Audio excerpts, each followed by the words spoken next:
It's time to start running!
What is up, friends of the channel? It is episode 47 of Tales from the Outer Rim. You can hear me, but you can't see me. Why? Because, well, we're just going to jump right into it.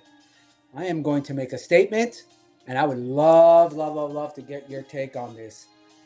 Chat, and of course, my co-host wants to get in here. Most collectors aren't collecting what they actually love. They're collecting what they're afraid they'll regret not buying. I believe you call that FOMO. So let me know what you think. Is this the state of collecting today?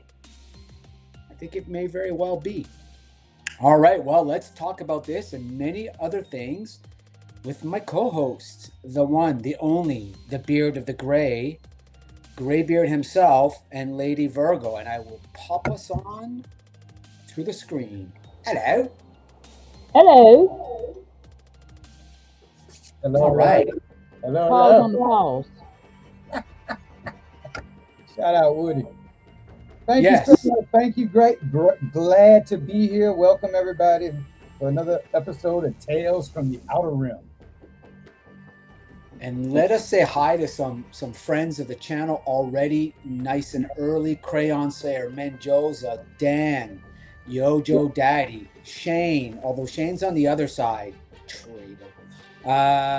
Let's see who else we got so far. I think that's it for now. Lots of hellos. Sunday evening. Virgo, Graybeard, how are you? Doing fine, sir. How about yourself? I'm all right. I am curious to know what you think about this statement, whether or not collectors aren't collecting what they actually love, and if they're really pressured to collect what they're afraid they'll regret not buying later. This statement actually, in my honest, true opinion, to be honest with you, this statement can go all the way back and apply to when you were a kid. This other kid had the new toy on the block. You wanted it bad. You bugged mom and dad. You bugged mom and dad to get the toy, and you got it. This is an ancient statement, and it still holds on today. Nothing has changed. We are all just big kids going after that next shiny, bright object. Man, I think you hit it on the head there, right? I think sometimes it's not even about what you like. It's just about being able to tell somebody you got it and they don't. And also it's just about that completionist mentality, right? Gotta have it. And man, I think we all know if you don't get it today and it doesn't end up at Ollie's, odds are it's probably going to end up somewhere much pricier on the aftermarket. True. But I do believe a lot of this goes on, a lot of it more than probably people want to even admit, but it is what it is. Always collect what you like, though. Collect what you like. Don't, no matter what it is, a die-cast car, Sesame Street, My Little Pony, I don't care. Collect what you like. Actually, I think if Lord of Brooklyn were here, he would tell you Hasbro has a message. Don't collect what you like. Collect what we sell you. What we tell you to like. Buy, consume, consume. That is true. That is true. This is a fact. Woody, what's going on, brother? Hope all is well.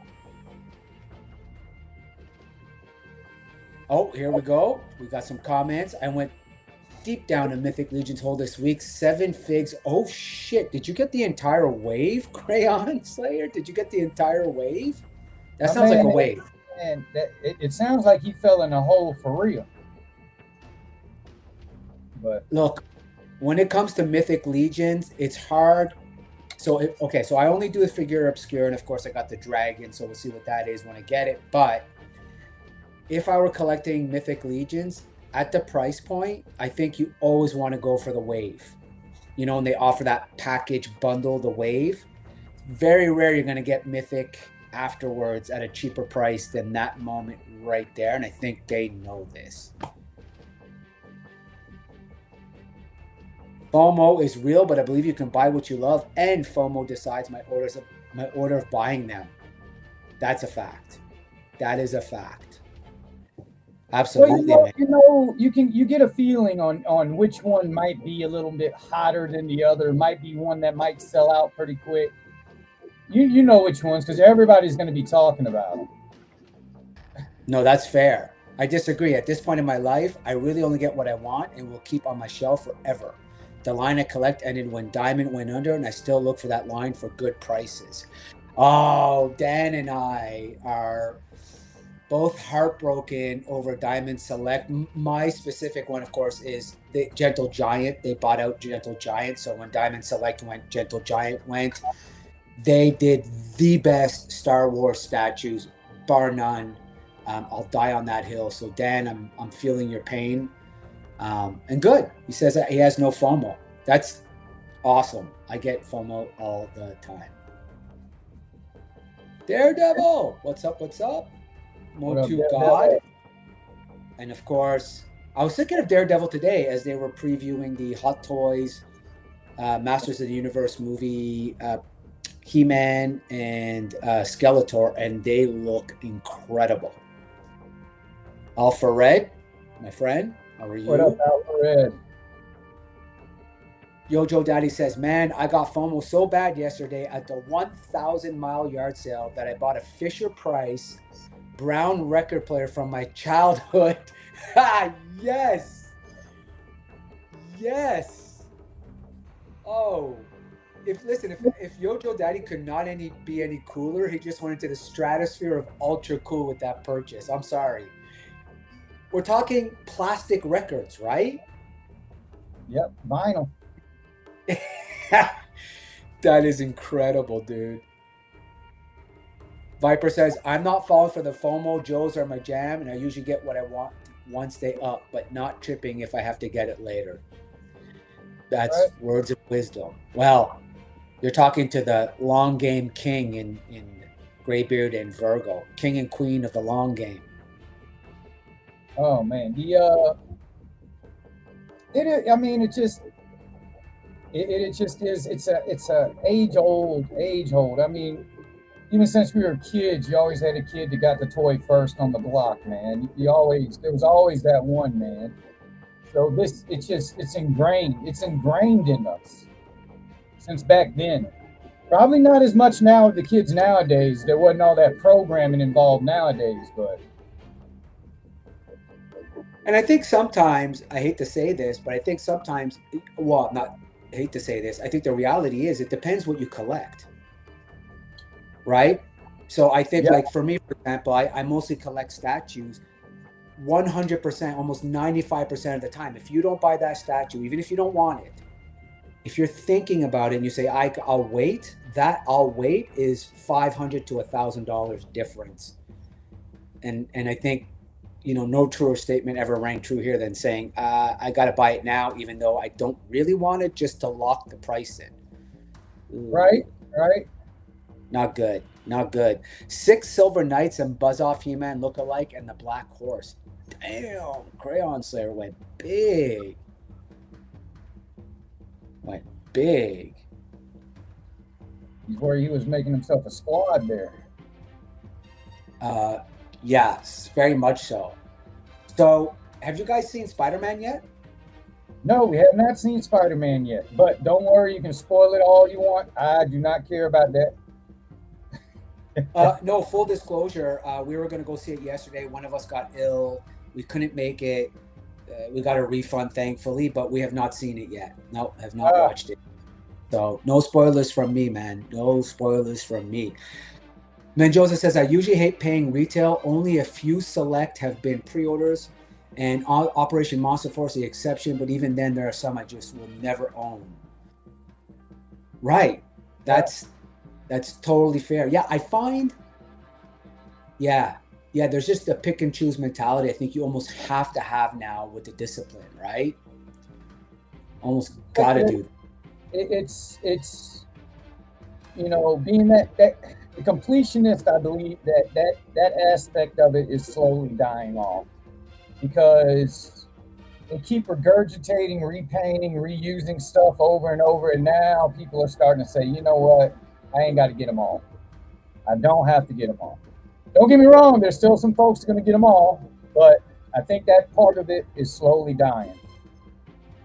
I think it's just a reality, right? With ever tightening budgets, life and everything, prices of everything's inflationary now, and toys aren't getting cheaper. You got to pick and choose, right? I mean, it's, and I don't care what your income is, you got to be kind of wise what you're doing. Daredevil says, same with me, buying Mondo 200, 112, better to get them when they drop. Yep, 100%.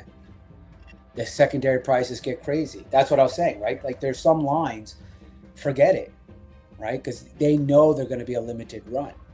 Hello, Ultra. What up, Ultra? Ultra, wait a minute, I got a question. Ultra, did you buy a fencing mask today? Was that a fencing mask? Like Ipe? Yeah. I saw it on Instagram. I swear that's a fencing mask. I did see that on Instagram, but I didn't quite pick up what it was. Is that? I picked up instantly. I'm like, man, Ultra out there gonna go swashbuckling and sword fighting motherfuckers. That's awesome. I didn't pay full price. The Knights were $25 each. Wow. Okay. Yeah. Bingo bango. Good haul, my friend. Oh, those are definitely worth $25 easily. Sorry I'm late. There was a fire in the house across the street. That's it. $5 for the fencing mask. Oh my God. Hope you're good, my friend. Yes, for $5. So that actually is a fencing mask. Legendary. I'm one of the few completionists left in classified, but I started with the first 0-0. I wouldn't be a completionist if I got into it later. And I would love Woody's take on that, actually. I wonder if Woody, because Woody was in on the ground up as well, I believe, or shortly thereafter. I don't know that you can be a completionist now in certain lines without having hit the ground from the start. Or just scoring, like I saw someone on Marketplace the other day that was putting up the entire classifieds 00 to 160 something in one big lot, obviously just getting out of it. So yeah, I mean, that's the other way people can get into it real quick, but you got to have the money to play that game, but you can just buy a collection. Yeah, that's it, eh? Hey, somebody Joseph, I am a He-Man lightsaber dueler. Yes, sir. You want to see some funky duels, funky lightsaber skills? Check out Carly King on Instagram. She's kind of a pretty popular streamer, YouTuber in the Star Wars.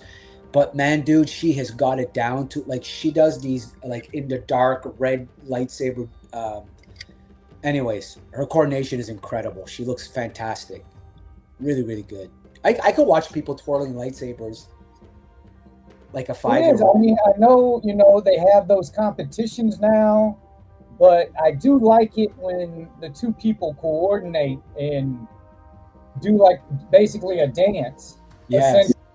But it looks great when they get it down. If it goes flawlessly, it looks awesome. I'm like, y'all really ain't got nothing better to do. But it looks great. Oh, it's awesome. I'm always down for that. Always down. See, like to his point, like the time collection stood out to already 350. That doesn't surprise me. So we're going to get into some good stuff this week. We are marching towards episode 52, which is incredible. When we started this thing, I didn't think I'd hit 52. And then we'll see where we go from there. But yeah, I think 52, what a journey. It's been great. Thank you all. Yes.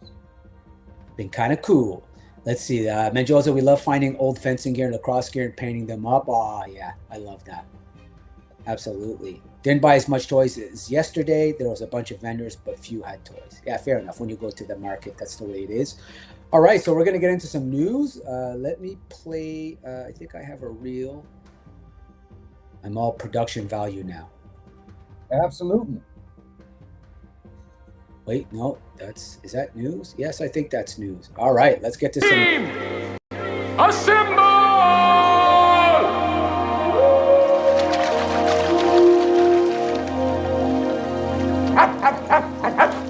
News team, assemble! Here, huh? What's up?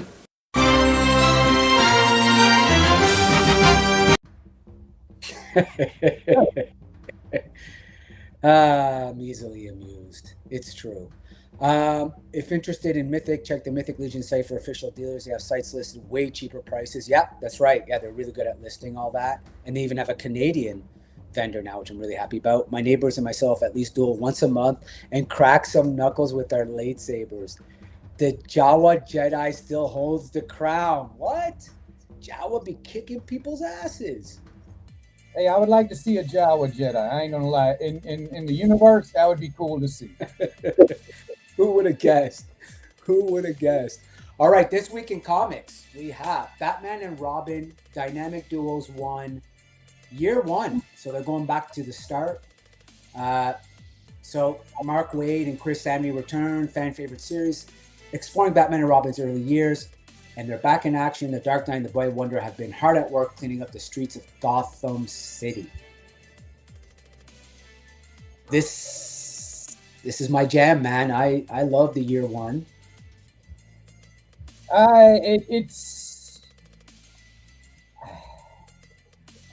This has been an overused tactic for Batman. I'm sorry. I'm calling it out. on DC. They have Year 1 every fucking thing. All right, it's been going on forever. I'm not impressed anymore. I really am not. All right, not saying it ain't going to be written well or it's going to be drawn well. It's just I've seen it too much. I've seen it way too many times. I mean, I got the OG Batman Year 1. I mean, how many more Year 1s do we need? Fair enough. I don't know. It just, I get it. You know, it's just they do this every so often. They reboot, relabel, repackage, and try to get you back into it again. So I understand it. I've seen way too many Year 1s, man. I'm like, oh my God. There is a Year 2, y'all. There is a Year 3. There is a Year 4. Yep, that's the way it works. Ultra said, sorry, go ahead, brother. No, I was just saying, I just don't get it. I don't get it. Just call it Batman and Robin and go. I get it. Ultra says, end up buying a bunch of vintage restaurant cartoon glasses today. 2 for $1, ended up getting 7. And of course, Crayon Slayer reminds them, don't drink the lead paint. So hey. I have a funny story about that. So as you know, in my prior life, I worked in the film industry. One of my early commercial jobs, when we were working on commercials, 30-second spots, was early, I want to say 2000s. We were shooting a Pokemon paint commercial for Pokemon. So Pokemon Colors paint. We're shooting in, I think it was Chicago or New York, either or. And literally in the middle of day 2, the line producer walks up to everybody, says, stop shooting. They found lead in the paint.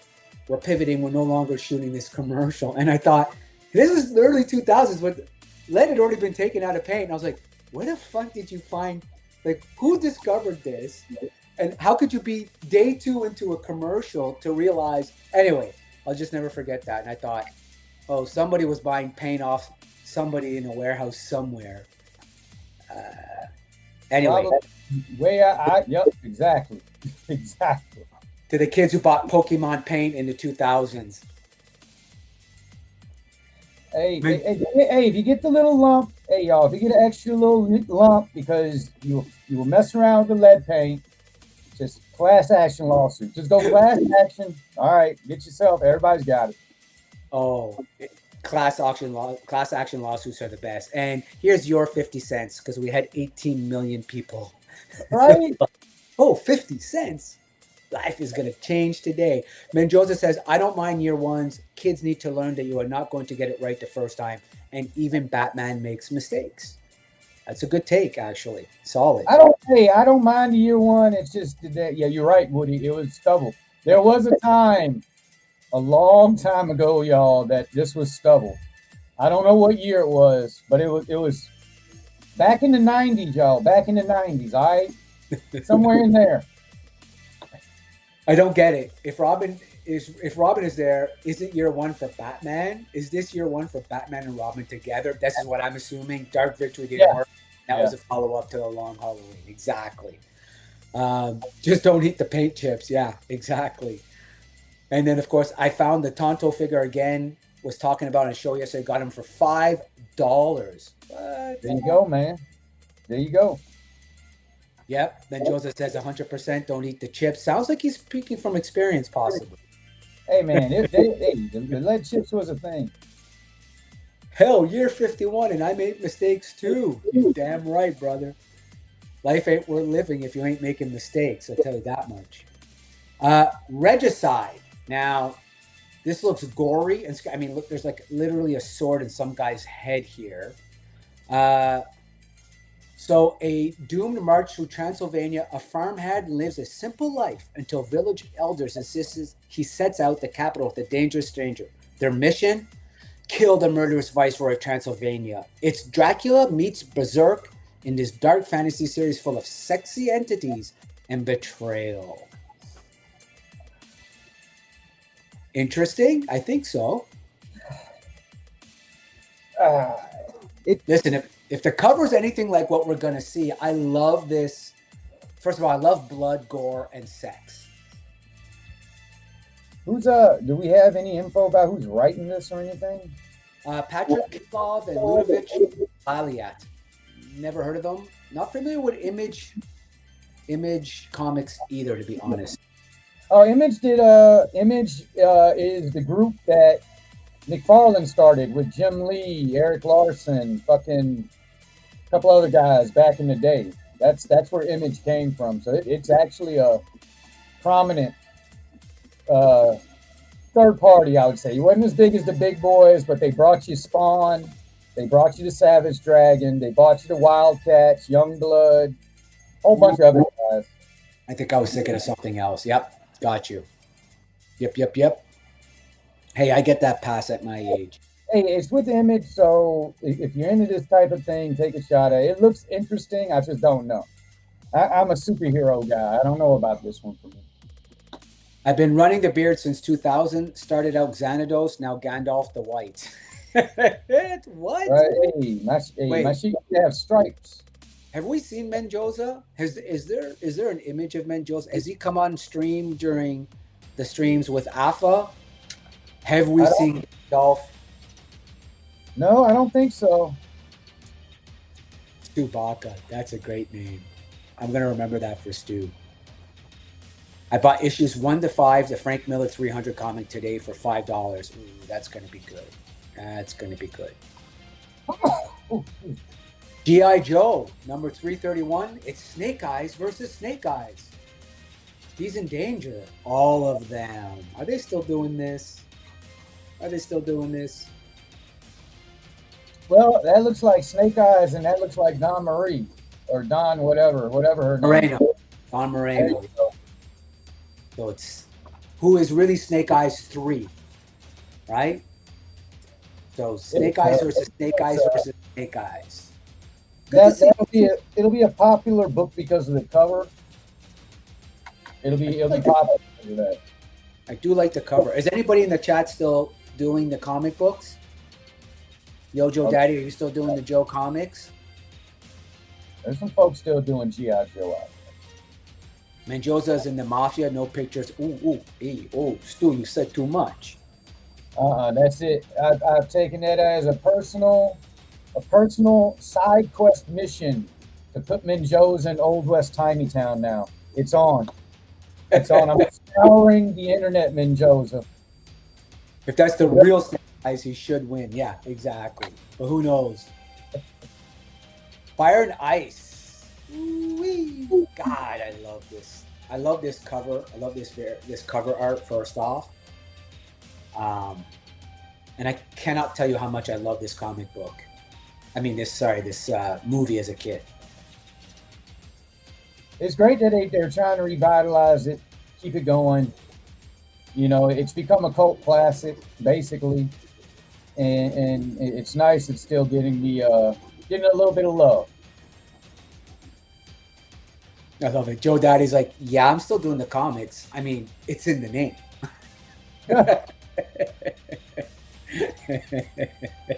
Menjoza in protective service. Oh, Stu Gotts just outed him. Oh, why would you do that?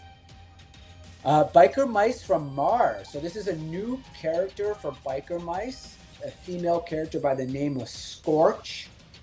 She's a new Martian rider with a past as dangerous as it is explosive. Is she friend or foe? I'm not a big Biker Mice fan. It came later down the road, so I didn't really get to even catch any of that stuff when I was younger. But from a comic standpoint, I could see where this might be popular. You're going to get a new character under the name, and this is where it's being introduced. I will remind, and not saying if this is going to be anything like it, but Harley Quinn did the same thing. She came out in Batman the Animated Series comic, then went to the show, and then became a fucking hit. So, yep, 100%. And so if you collect this line, you can expect a toy of this. If this floats your boat, you're definitely going to get that, which is cool. Stu says, I'm enjoying the latest run of Hama Joe and the Energon. Oh, a lot of people are talking about that. There's a real buzz around that. Also reading Concrete by Paul Chadwick. Interesting. I'd have to check that out. Daredevil says, making a Wally World run, still listening in. Thank you, brother. Stu says, I saw some Concrete comics at the flea market today. Sorry, Stu. Ultra. Not bad, brother. And then Alpha Red says, I like Biker Mice, but don't love them either. Yeah, exactly, right? Like yeah.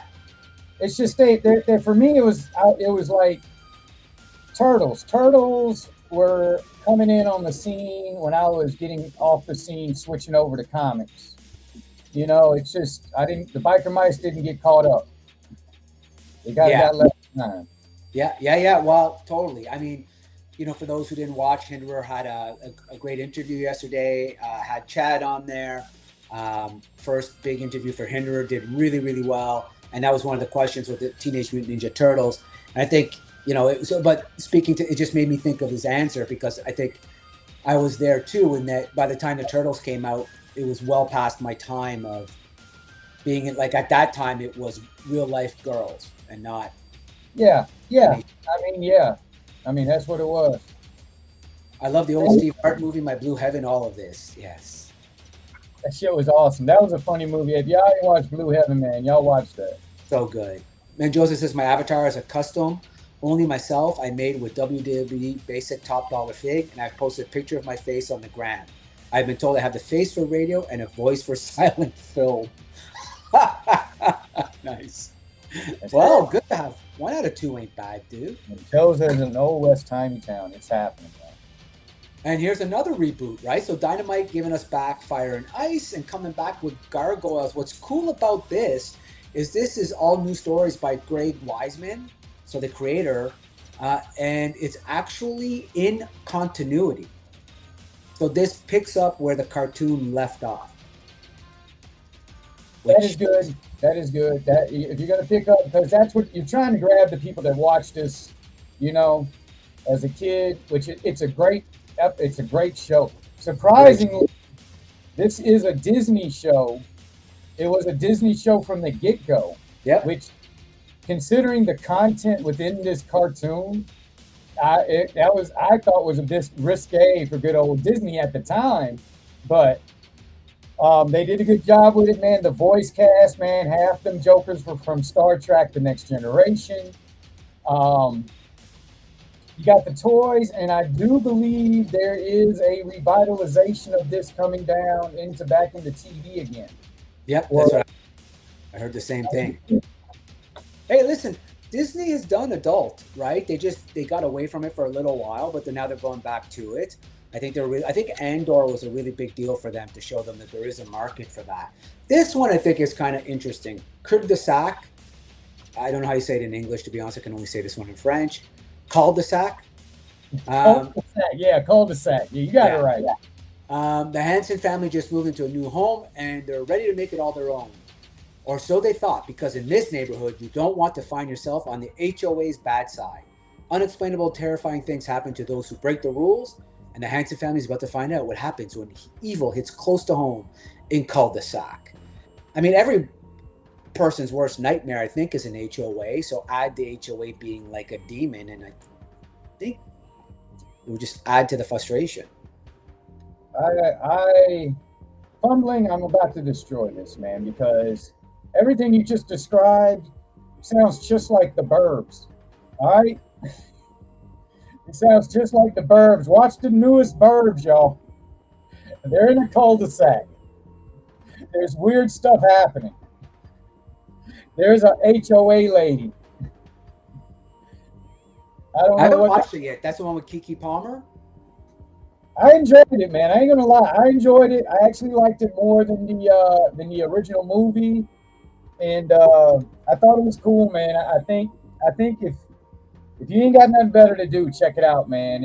It's very interesting. So I've gone back to Gargoyles because Dan's comment is about this gargoyle. So he says, this is crazy. This is the second comic attempt by this guy. The slave labor graphics comic failed hard. Interesting. And then somebody was like, you know what? If it failed, then make it Disney. All right. That's on brand, if we're being honest. People at church were banning kids from watching Gargoyles. That's facts. And then, of course, you forgot to say pause after you said sack. No! Why did I miss it? Damn it. Then Joseph says the old West Timey Town chaplain is chasing the plastic dragon. Heck yeah. Oh, it's on. Yes. We got a chaplain now. Dispensary run, but I'm listening in, Hopi. We appreciate you, man. Let us know what gargantuan strain you're getting this time. I'm getting 165% of 28%, 90%, 2000%. Blow your mind. Speaking of somebody hitting the dispensary. Uh-oh. We got Yummy here. She looks like she's taking a tab of something, doesn't she? Absolutely. Yummy is in love. Yummy is lethal. When her MI6 boyfriend disappears, Yummy storms the agency, hacking their network, dismantling their operative, and setting everything on fire. So this is Yumi 00X1. I like it. I like the cover, actually. I love a cover that pulls me and wants me want to open it to see what's going on. Yeah. I don't know. It's hard to say nowadays, man. I'm too ingrained in the older stuff to even... I would never pick this one up. So you know why? Because you know what I love? So Something is Killing the Children. It was the cover that grabbed me before I even saw the title. And then the title just sold me on opening that comic book. And I've been happy ever since. And it was exactly this kind of thing. Like, it just, for me, it screamed at me. And I was like, okay, I got to open this. I got to see what this is about. And this just hits it for me for obvious reasons, probably a bit AFA oriented, I'm sure. But it is just what it is. Son of Crown says, I just grabbed a zip of 37%. Man, dude. That sounds like me sleeping for a very, very long time. Bruce Dern was classic in the OG Burbs. Where are you running off to, Pinocchio? Bruce Dern is classic. Ohio players are interested in that comic, 100%. Dan says, does the old-timey town need a sheriff? Looking at Woody. Yes. Yummy, yummy, yummy. I got a love in my tummy. And Yumi is a good comedian too. So yeah, check this one out. Brand new day. Okay, so last week we talked about, remember I said it was $2 million away when we were reporting, and I was like, there's no way this is not going to break the record. Sure enough, by the time the math was done, and in fact did beat Endgame as the biggest opening box office weekend in the history of film at $360 million. I believe it, man. Bananas. I believe it. You got, look, Spider-Man is always going to bring in, Spider-Man puts asses in the seats. You got this Spider-Man, you know, the storyline, I'm pretty sure at the end of it is somewhat connected to Avengers Doomsday. Of course. And that going down. So, I mean, it's just, people are going to come see it.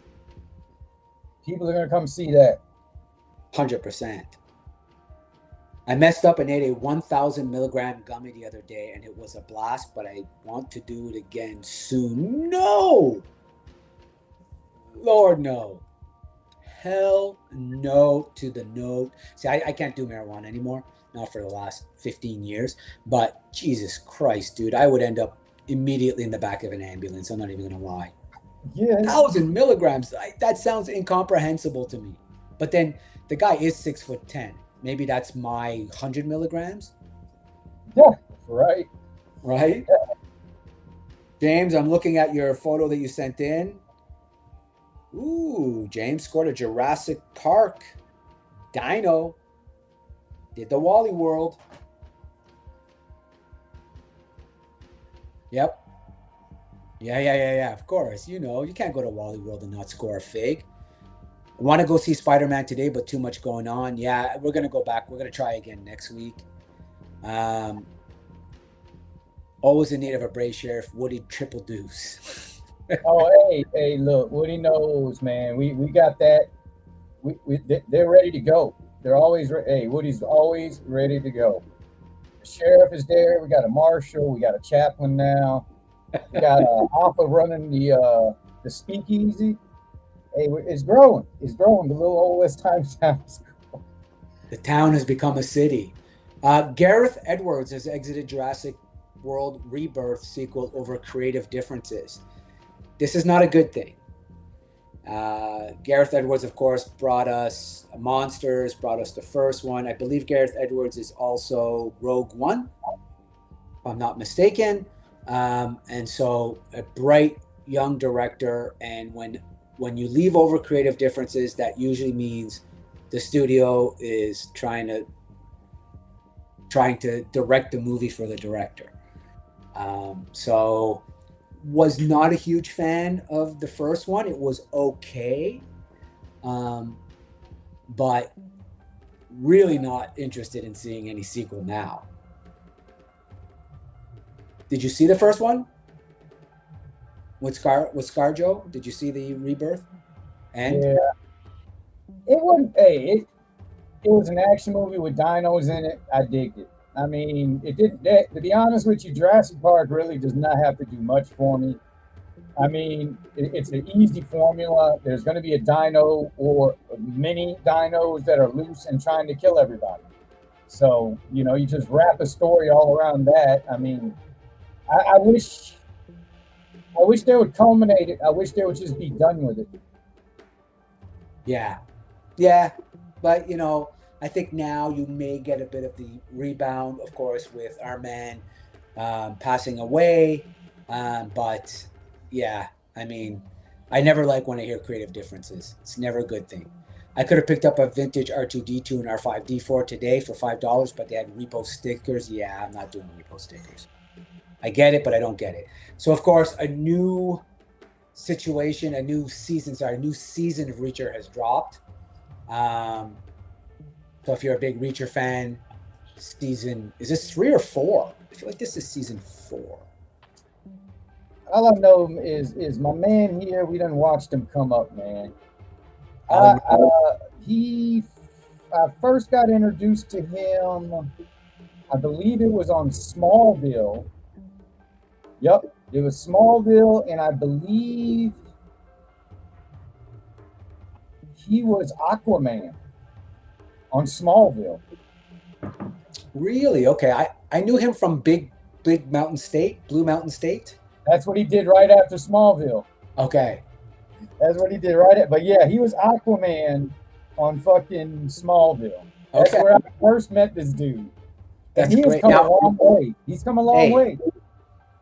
he was also the one of the Ninja Turtles in Ninja Turtles 2. There you go. Now we're gonna end the news as we always do on my show, which is Star Wars. And the Ninth Jedi dropped a couple of days ago. And if you love Jedi, real good Star Wars. So first of all, animated Star Wars is doing what animated DC is doing, and it's blowing real live action out the barn doors. And this is no exception. This is fantastic. This is from the creators of the Vision series. So it's Japanese anime style. 8 episodes, 30 minutes, and every single episode is a banger. That's all I'm going to say. I consumed it in one night. I loved it. Let me ask you this, though. Are these individual stories, each one, or is there a connection? No, so this is actually a continuation of an individual story from the prior ones, which are anthologies. This is actually one story from beginning to end. Okay, Yep. great. Hey, all right. Yeah, so it's Down. It was great. It was really, really good. And as I said, it's the irony that they've become like DC and that the animated stuff is just destroying the live action right now by far, with the exception of Andor, which I really wouldn't consider. And it's an in Star Wars universe, but I don't consider it a Star Wars show per se. It's outside the Jedi Sith thing. Correct. Yeah. Crayon Slice. Oh, go ahead. No, you go. I was going to say, I think the reason that these do so well, and the same with the DC, is you can do a whole lot more when you're animating. You know, you're not having to spend millions of dollars to CGI this creature and then also make, a real prosthetic for the up close and personal shots. Mm-hmm. But I think they get away with much more with the animation. And they can tell the stories a lot better. And I'm all for it. Hey, if you do the animation great, I appreciate that. You give me a kick-ass story, and I appreciate if they need to just go ahead and say, fuck it, we're going to do Shadows and Empire. We're going to do it in this style. Fuck the live action. I'm in. Give it. Put it out.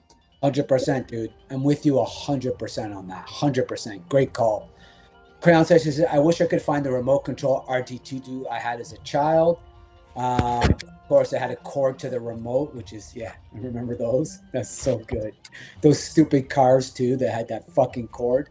Dan says, Smallville was his first acting gig. He was Raphael in TMNT 2, and he was Hawk in the Titans HBO show. He was really big there. With, that actress, they played the couple. What is she? A Dove? Was it Hawk and Dove?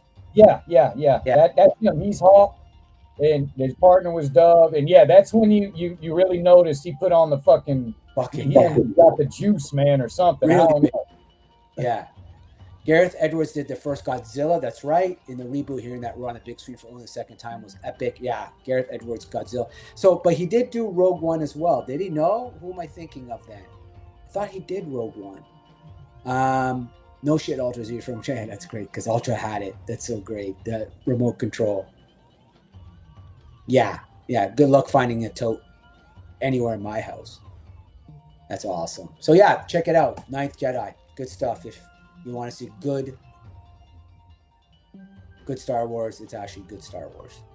All right, let's go here, and we are going to get into what we do here, which is we went real big. Yeah. Holy. What the fuck? I'm scared like that. Let me pull up our trivia. It is trivia time. Trivia. Let's see what we did this week.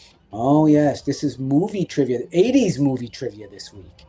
Oh, boy. Here we The go. culmination of everything that's in our culture today was squeezed into the 80s. Yeah, pretty much, dude. Pretty much.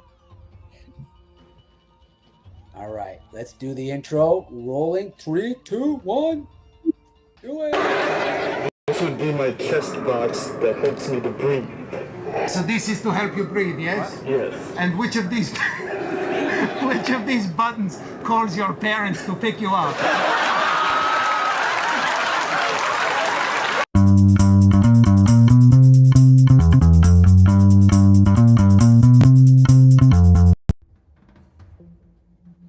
Fucking love that.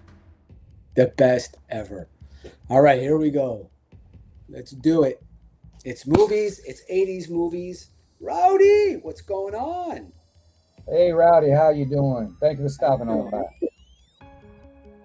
Rowdy's had some really good reviews recently, as always, but she had quite a few good ones lately. And she dared to ask the question, freeze or fire, I believe, on the Ghost Rider. I haven't seen that review yet, but the caption caught me because I was like, oh, you gotta catch that. Gotta catch that. Hope all is well. Looks like you're all moved in. That's the 80s squeezed out of the 50s. Yeah, exactly. And then Dan says, you guys are looking like the controlling console in Chris Reeves Superman. Fuck, that was so bad. Those effects were so bad. They're so bad, they were good. Oh, the insult dog is the best. Please tell me you've watched that entire skit where he's interviewing. First of all, good on those people at that Star Wars con for like totally letting him rip on them and having fun with the joke. You know, like it's always nice to see people that just go with it and they understand it's humor, right? They didn't get defensive. They enjoyed it. Hey, look, you know, you're walking down the street. You're a grown person walking down the street in a Darth Vader outfit, you know. People are going to ask questions. So you just embrace it and be like, yeah, this is what I do. This is my thing. And to be honest with you, at the end of the day, there are way worse things. There are way worse things. Alpha Red, I'm not even going to lie, dude. I can watch that skit a million times and pee my pants laughing every single time. I don't know why. I cannot get enough of that skit. Like it just, like every time I watch it, like it's the first time. All right, 80s movies. Here we go. Question number 1. Oh, wait, no, this isn't 80s movies. This isn't 80s at all. I know the answer. Which 2020 film was advertised with the tagline, "The D is silent"? Which 2012 film was advertised with the tagline, "The D is silent"? And if y'all ain't answered this shit by now, man, there's something wrong with y'all. Come on, man. Sugarland? Samuel First of all, this movie is so good. It's criminally like as good as it was received. It's criminally underrated. I feel like. Yes, Bobby World. First of all, thank you for coming in, brother. Good to see you, my friend. Even though it really wasn't a comedy, it had funny moments. I watched that movie and there a lot of it reminded me of Blazing Saddles. I was like, it's some fucked up shit. This is some fucked up shit I'm looking at right here. There you go, Bobby. Bobby had it. So did Mendoza. Came in too. I don't know who's first. Mendoza and Bobby came in tied, actually, from 2 different streams. They crossed streams. Oh my God, we crossed the streams. Bobby and Mendoza. Joe Daddy was right. Second. The original Django is actually crazy as well. Mendoza's totally right. It's totally unhinged. And then Leo's funny as he's so crazy in that, dude. And then honestly, Sammy Jackson should have won the Academy Award. He was nominated, should have won. Like Steve is one of the most evil characters ever. Like you want him to get it so bad that by the time he gets it, you're celebrating his death Anyway, what a fucking great film. Samuel L. Jackson, you know, he's an icon. He's a living icon, man. That's all I can say. He's been doing it for a very long time. He delivers. He put in something. I remember hearing an interview at one time that he never turned down a job that somebody wrote specifically for him. Yep. I dig it. I dig him. Not to mention, he is a huge Georgia Bulldogs fan. So, come on, man. Great, thank you. Now I totally hate the guy. Now he's unlikable. I don't know that sold me on. Man, why would you put that out there? Now, hey, he's a Bulldog fan. He's a Bulldog fan. His one of his daughters goes to that school, graduated or whatever, and he's on it. He's on the Bulldog train, y'all. Sorry. Yeah, well, not everybody can be perfect. Yes, exactly, Stu. For real. Yeah, and he is one badass motherfucker. Which of his films did Steven Spielberg refuse to accept a salary for? Which of his films did Steven Spielberg refuse to accept a salary for? First of all, this stole so heavily on Kurosawa's High Low, which is one of my favorite movies of all time. Kurosawa was one of his greatest. There's a scene in this movie that is just a beautiful homage to that. So good. Yes, go Vols. I don't like them either, but better than the goddamn Bulldogs. You tell them, Joe Dad. He's on it. Pause. Ultra's getting the pause good. Sorry, Graybeard. I only saw Django once, probably in 2012. Indeed. And it is, in fact, Schindler's List. Absolutely. Did not take any money for that. And a fantastic story with a fantastic film. And again, Liam Neeson. Wow. Yeah, so 1941, yes. Yes, 1941 is so good. Is that the one with John Belushi? Yeah. Crazy. Which musician composed the score for Scarface? Ooh, this is a good one. I'm going to put Go Vols on because I think that's just because Lady Virgo said blasphemy. I'm going to leave that up there.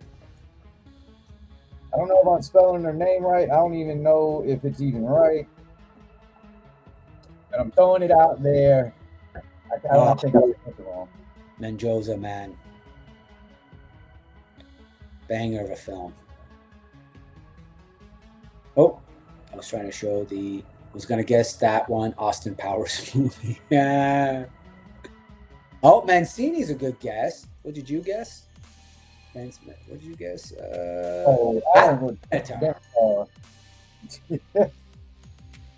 Scarface?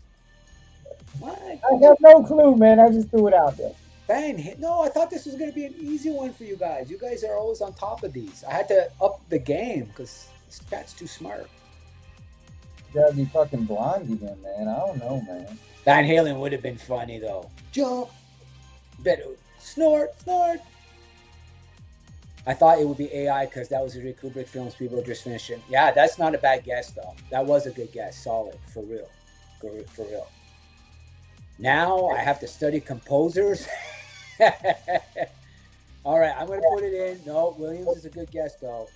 I think you guys are going to be surprised, but then when you hear the name, you're going to be like, of course, because, okay, it's so heavily synthesized. So think of maybe I'll just say, think about the godfather of synth music. The godfather of synth music. I'm going to put it in the chat. Giorgio Moroder. No? That doesn't ring a bell to you? Does not ring a bell. Oh, interesting. Okay. Daft Punk had a great shout out to him. And anyway, he invented. That was for him. Yeah. My name is Giorgio, and this is my music. Boom, boom, boom. Like he invented the beat track. Anyway, for what it's worth. What was the first film sent out by Netflix on DVD? What was the first film Netflix sent out on DVD? Oh, somebody knows this one. Dude, that's a long time ago, man. Herbie Hancock's a great guest, though. Who came in with Hancock? Yeah, music trivia is a tough one, Dan. I'm not gonna lie. I'm with you on that. That's tough, right? It's not, especially if you're talking about composers, right? There's only so many that you know, right? Like it's like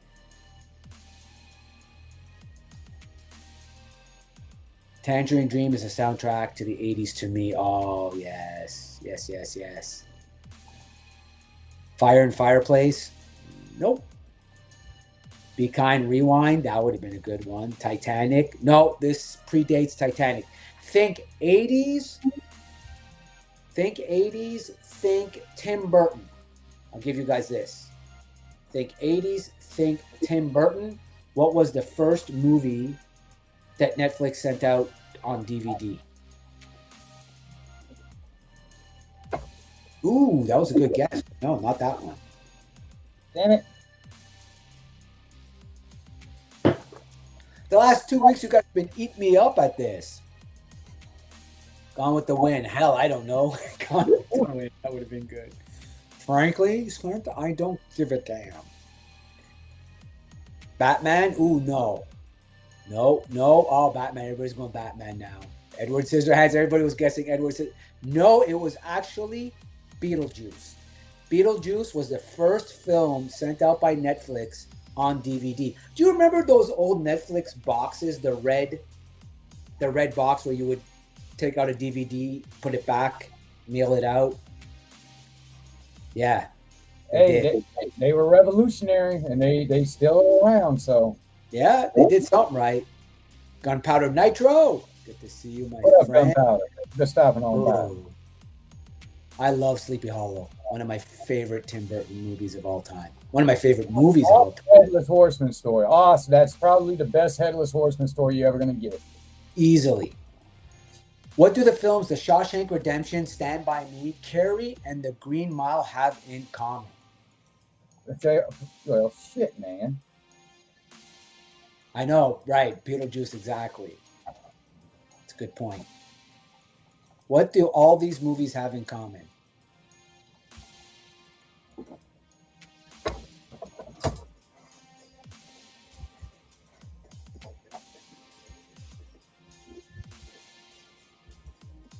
Yeah, no more red box here either. Dude, Alpha, not for a long time. Do get it's come. Yep, everybody getting this one pretty quick. That's right. All written by Stephen King. Exactly right. Shawshank Redemption, Stand By Me, Carrie, and The Green Mile. Yep, well, same writers. Yes, same composers. That's right. Smart. Hey, and it shows, it shows how wide his range is as far as writing a story. You go from fucking Shawshank, Stand By Me, and then you go to Carrie.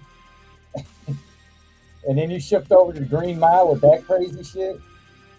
So true story. I remember in grade 8 doing, because I went to a French school, obviously, but I remember doing my English dissertation on Stephen King's The Stand. And I remember my English teacher saying, this is trash. Like, this is trash literature. This guy's a trash. And I remember he was so upset with me for having chosen Stephen King. And anyways, it's vindication in a lot of ways for a lot of people who got in early on King. He is a bit of a pulpy, I'm not saying he's the greatest author of all time, but it's funny how people in the literary world really considered him to be like a pulpy trash writer. And to your point, you look at his body of work and you're like, he is easily one of the, gods of 20th century, like our generation's literature, easily. He writes, there's nothing wrong with what he writes. They can be long-winded and things like that, but there's a lot of shit out there like that. So I don't jump on him for that. But he's got a good range, man. He's always dealing with God and the devil. He's always, he's writing these other stories like Stand By Me, Shawshank, that really doesn't have nothing to do with that. Then he turns around and fucks around with Pet Sematary. Come on. He's out of control. And it is not bad. And I like the there's always a thought. There's a deeper meaning he tries to do with a lot of the stuff, I'm You already got me thinking. I'm a fan. Yes, always in Maine. That's actually true. I would have taken that answer too, because that guy knows that's a deeper subtext. Which feature film features the famous line, "Of all the gin joints, all the towns in all the world, she walks into mine." Of all the gin joints in all the towns in all the world, God, I know she this and I walks don't into know it. mine. What famous movie? I feel like this is Jojo Daddy's gonna get this because he goes way back on his movies. He goes way back. Joe Daddy, you better get this one. No pressure. I did too, right away. He totally nailed it. He totally nailed it. Oh, that was good. Yes, sir. Casablanca. Absolutely. Mendoza got it. Yeah. Dan's got it. It is Casablanca.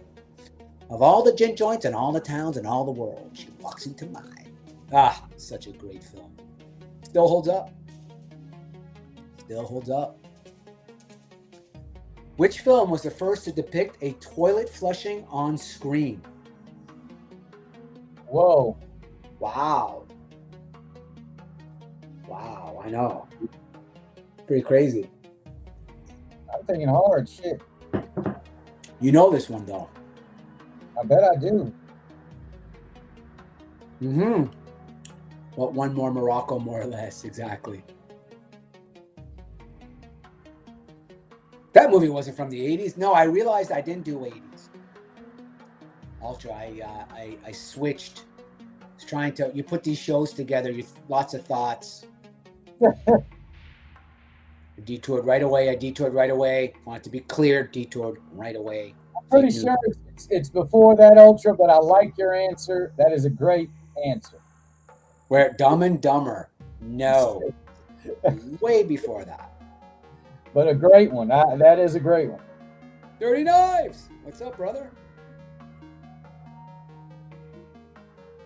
It is a Hitchcock movie. What up, Dan knows. It is a Hitchcock movie. It is a Hitchcock film. Which film is the first film to ever depict a toilet flushing on screen? Yes, Graybeard. It was also the first film to show a woman in her underwear sitting on a bed with a man. Dun, dun, dun, dun.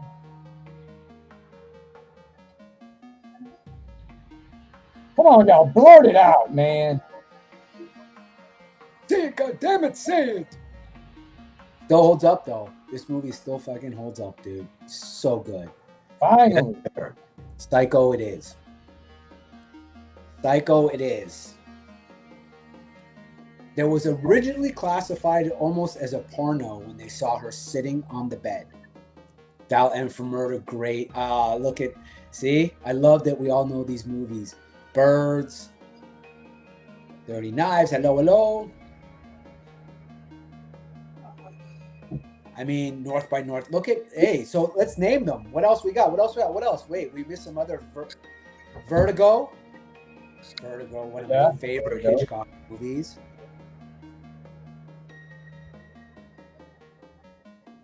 I obviously knew that one. No, you got it, dude. That was good. Memory recall was solid there. God, I love every one of the films you guys called out on Hitchcock is an absolute classic. What a master of his craft. Not a nice man, but a master. What is the first film in the James Bond franchise to feature Dame Judi Dench as M? What is the first film in the James Bond franchise to feature Dame Judi Dench as M?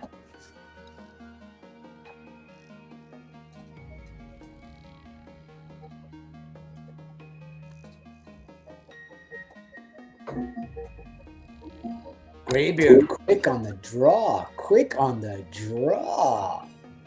Lucky guess. I'm gonna say I think she did excellent in that role. I really did. she was a great actor. Excellent. I was License to Kill. No. Nope. We got it here. Y'all, hint, y'all. It had a very famous Nintendo 64 game. Mendoza's got it. GoldenEye is correct. Octopussy? No, that's way, way back. Way, way back. Good answer, Octopussy. Good answer. I love it. With Pussy Galore? Is that the one that had Pussy Galore in it? Like the fucking Bond movie names, man. You cannot get away with that today. Let's just call her Pussy Galore. What? Can we Like do seriously, that? do too much. Ah, man, every one of them bang on. So I was watching Casino Royale yesterday, Stu. You know what? Actually, I'll ask the chat, and I'll ask you as well. Obviously, Graybeard, best, and I think we've probably talked about it before, but just as a reminder, best Bond ever for you. Mine is easy. I think Daniel Craig is by far the best Bond of all time. He was the only one that I believe could actually kill a man. The others to me were all way too. But anyways, to me, Daniel Craig. Who is your favorite Bond? Oh man, my favorite Bond. I ain't gonna lie, man. When I was coming up, I like Roger Moore, man. I like Roger Moore. I like the crazy dude, man. And That's the one guy I never believed could kill anybody. Oh, I just knew that he knew how to talk to the ladies. Well, he was by far the most charming. Oh, actually, I'll go with you on that. You're right. Lady Virgo goes Connery all the way. Mendoza, Timothy Dalton, solid pick. Solid pick. Only got 2 movies, but they were both solid. Connery all day says Yojo Daddy could kill easily. Yeah, he was a big man. You're right, he was a big man. Lazenby, ooh. That's the original Casino Royale. That got a bad rap. That wasn't actually a terrible movie, I have to say. Dan Olton coming in with, wow, Connery I think has taken Connery, but Timothy Dalton. Interesting. Lots of Connery in here. Well, Connery, he's, he got a good chunk of him in. So to me, my favorite Bond was Daniel Craig. My favorite Bond film was Sean Connery. Dr. No is my favorite James Bond movie easily. Yeah, have to say. Connery always had the weird ones, right? He had the laser going for the crotch. He had like the women, the golden gun. He always had the weird. He had the real kind of kooky villains. Dalton was great at Flash Gordon the Rocketeer. Oh, he was fantastic at Hot Fuzz. Hot Fuzz is criminally underrated. Yes. Yeah, Mendoza, that's a good point, actually. They did make him much more grounded. My least favorite was Pierce Brosnan. Easily my least favorite. Yeah. No. We won't talk about here. In Richard Linklater's high school classic Dazed and Confused, which president does a character claim grew his own marijuana? In Dazed and Confused, which president does a character claim grew his own marijuana?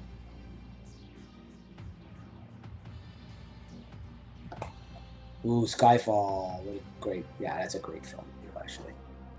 Really close to my... You know this. You guys should know this. This is the crowd for this. First of all, Dazed and Confused is a fantastic film. All right, all right, all right. Man with the Golden Gun. Because of, yes, Christopher Lee. Good one. There we go. I knew these guys would know. George Washington it is.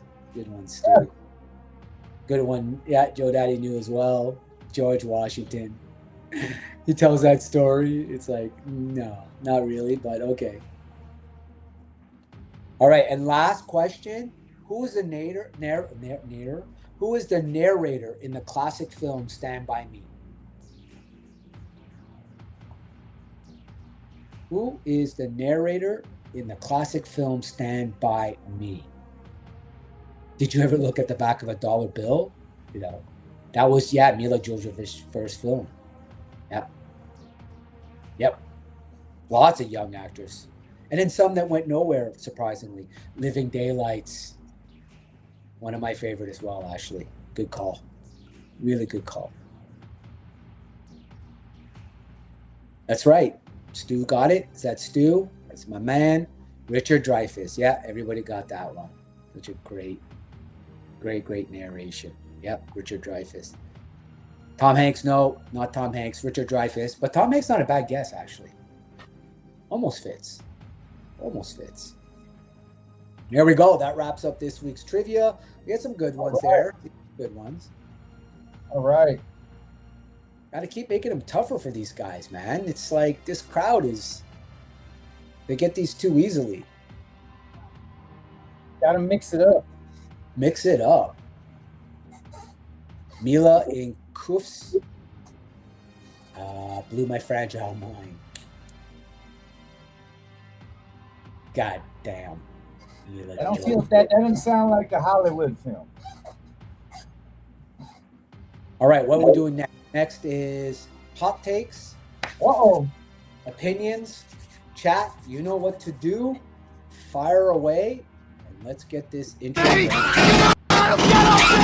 on, you bastard! Come on, you too! Oh, you want some of this? Fuck you! Ah!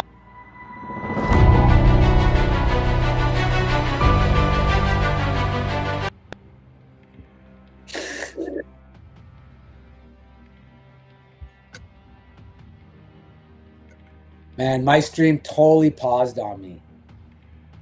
I hate that. Uh-oh. So I don't know if you guys saw that or not. I think I could hear it. I couldn't see it. So I'm looking at it right now. It got frozen, but we were still alive. All right. That pisses me off. You pay $80 USD to have these stupid platforms, and all they do is funk out on you all the time. It's like, come on, boys. Can't take it. Yeah. Right. All right. Am I getting? See, I can't even see. Can you see the comments? There we go. Joe Fest, we could make some coin at Trivia Night, baby. Team fumbling. Let's do it, dude. Next year, Joe Fest, I will definitely be there. I know a bunch of people are going to be there next year. It is, I believe, their anniversary year. I don't know which anniversary year. But I know David T. Allen has been saying that next year is an anniversary year. So I'm really looking forward to seeing you all there. I think it's a 10 year. I think 10 years. Yes, is it only 10 years? It feels like it should be longer, no? But it could be 10 years, actually. Get some. Here we go. Hype it up. Yeah, I can't wait. Okay, let's do it. This week's kind of overarching theme is nostalgia. Let's start with this guy, because you know this is a guy you could trust. Come on in. Hey, I got a pill that'll make you good. Trust me. One of the best girls in town. With great power, blah, blah, blah, blah. All right, Uncle Ben. The greatest decade is almost always the decade you grew up in. Agree or disagree? When people talk about the greatest decade in toy collecting, it's almost always the decade they grew up in. Yeah, I mean, that's where you get hooked in on it at. I mean, that's really where you get hooked. It isn't like, you know, you're 50 years old and you're watching G.I. Joe for the first time and fell in love with it right then and there. You know, this is something that you saw as a kid, be it G.I. Joe, Transformers, Masters of the Universe, Ghostbusters, Teenage Mutant Ninja Turtles. It all, you know, it all happened when you were growing up. So that's where you come from. That's where you're stuck in. That's the time capsule. So I'll say this. Ultra agrees that's the case for him. I'll say this. The IP that you might still love today is probably from the decade you grew up in, but the toys aren't, for me anyways, from the decade I grew up in. I much prefer modern articulation and sculpt than vintage toys. I have no love for vintage toys at all. Yeah, the vintage toys themselves suck ass. They really do, y'all. There ain't a lot of them. They suck ass. Come on now. 5 POA, 3 POA, no POA. That's what you were dealing with back in the day. So the ones they come out with are a lot better. Now, if you're coming from a collecting and dealing and, you know, standpoint of it, then yes, vintage might be up your alley. If you're into that game of, you know, doing that. But the toy itself, man, the only ones that haven't really evolved are die-cast cars. Right. Pretty much almost made exactly the same, with the little differences in material and shit. And there's definitely more paint, no lead. Yeah. And Dan says yes, but I doubt someone from the 20s to 40s would disagree. No, and that's a valid point. Mendoza says no, it's always a generation or two behind your time is where the legends are made, in his opinion. Yeah, and then again, I guess it maybe depends on the IP as well. Maybe the IP you most identify, like for me, and I'll say this, it's true. Even though I was a Star Wars guy, I've always been a Star Wars guy.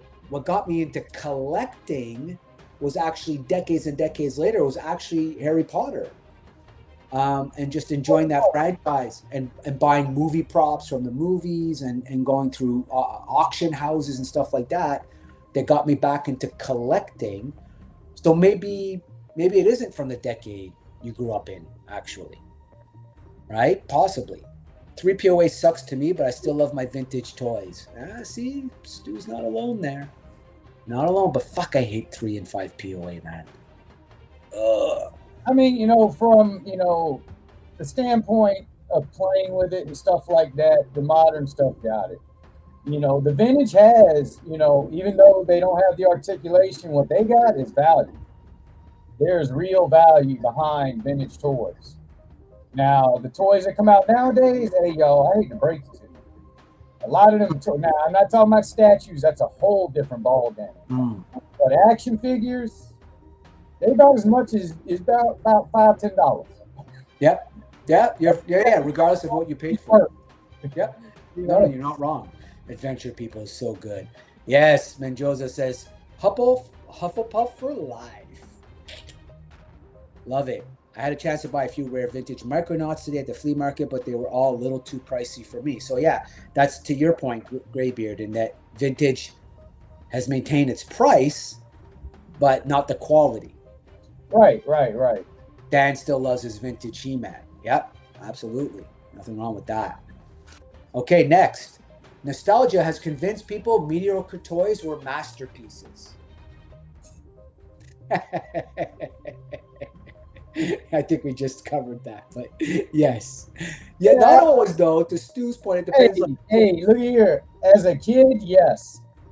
Answering as a kid, growing up, if you asked me when I was like 10 years old, this I would say yes, they're masterpieces. Looking back now, fuck no, them things are shitty. Although it's hard, it's really hard to argue with Stu on this one, man. Those Tonka trucks in my day, yeah, buddy, you could throw that thing off a fucking building, go pick it up at the bottom and throw it back off the building. The bitches are tough. That's why there's a lot of those that still exist today, because they're just that damn tough. Dude, so good. So good. You cannot buy shit like that today. Transformers is tough for me because, I'm that generation. I had G1s. God, they were finicky, man, and they were fragile, and I cannot tell you how many pieces I found, but the body never died. The body never, you know what I mean? Like, pieces would fall out and it wouldn't transform after a couple of goes, but it would never completely fall apart like I suspect they would today.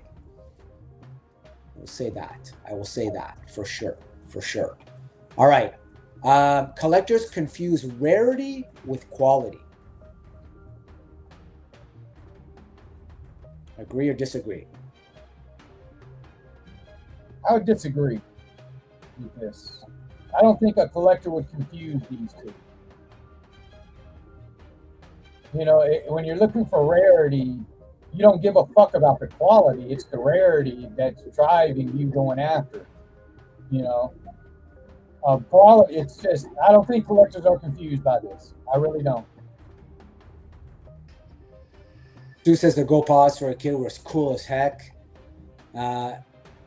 Mendoza says, disagree. Even as a kid, I looked at the OG BSG toys, sucked except the Cylon Raider. Yeah, man, those Battlestar Galactic toys were just fucking terrible. Stu agrees that people do confuse rarity with quality. I think that's a very true statement. While I wouldn't say nostalgia, I read the book Mastering the Universe and learned how Roger Sweet was inspired to sculpt the original E-Man that fed into masterpiece status. I've not. Oh, really? I didn't know there was a book. That's actually cool. I might actually look that up. I was looking for something to get today. I was hoping there was a new canon Star Wars book, but I have to wait till September to read part 2 of the new Reign of the Empire series I'm reading. But okay, that's cool. I'm going to read that. Thank you. Some of the lamest toys that no one wanted back in the day are rare now, and people for some reason want them. Yes. Rarity with quality, exactly. Disagree. They're almost never looking at quality alone. Rarity is king. To your point, GB. Rarity is king in collecting. Prices, it seems. Yep. Because I mean, all vintage toys are going to be kind of somewhat worth more than the toys that are made today, just because they weren't. There's not that many. A lot of the parents and people, they threw that shit away. When the kids got older, moved out, they threw that shit away. So a lot of that stuff, disappeared, just went into landfills, what have you. And some people understood collecting and stuff like that back then, but not enough. So the older stuff is harder to find. That's fair. Let me take a look here. Wait, we got another comment before I want to move. I love getting, guys, keep feeding me those comments. I love it. I don't think real collectors get confused. YouTube collectors confuse people. Yes. Oh my God. Yo, my God, I'm screenshotting this. This is going into I'm remixing this into a short. Right there. That right there. Perfect. Perfect. Good one, Dan. Motu has the best design, but the weakest stories. Agree or disagree? Motu has the best designs, but the weakest stories. Agree or disagree? I'm getting message from the boss here. Don't mind me.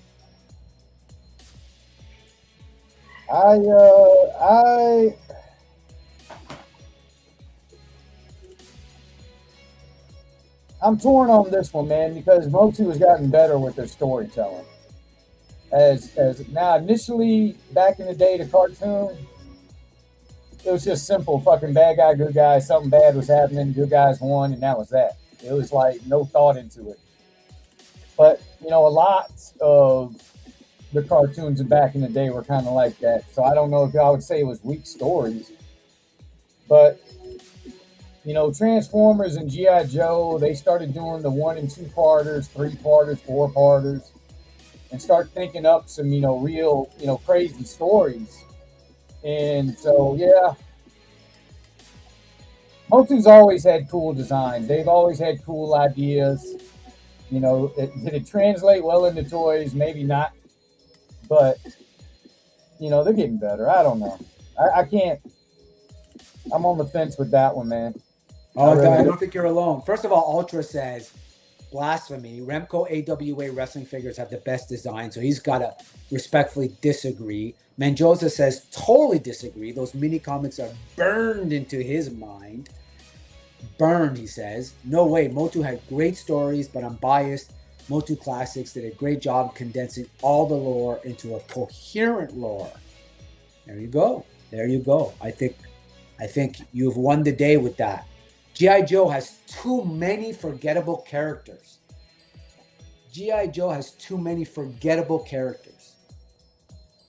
Agree or disagree? I put this one on here because I was sure Yojo Daddy and Woody were going to be like, what? I agree, but I don't think G.I. Joe is the only one. But I agree. Yeah, I think anytime you get into a line that has, I'm talking out of turn, I'm sure, because I'm a Star Wars guy, but I will say for Star Wars, for example, they made a figure of every fucking character that graced the screen. Some that didn't even have, they just invented a name to give it something to sell you. It's chock full of forgettable characters that you it's mass consumerism. And if Joe is even half of that, which I believe it is in terms of number of characters, then one could argue, do you know what I mean? Like, I think most people would name 10, 20 Joes off the top of their head that were like their top GOAT Joes, and then pretty much drop off a cliff after that. I am not even letting my brain get into that conversation. I really ain't. I mean, it is, but like I said, it's just not Joe though. It just isn't Joe.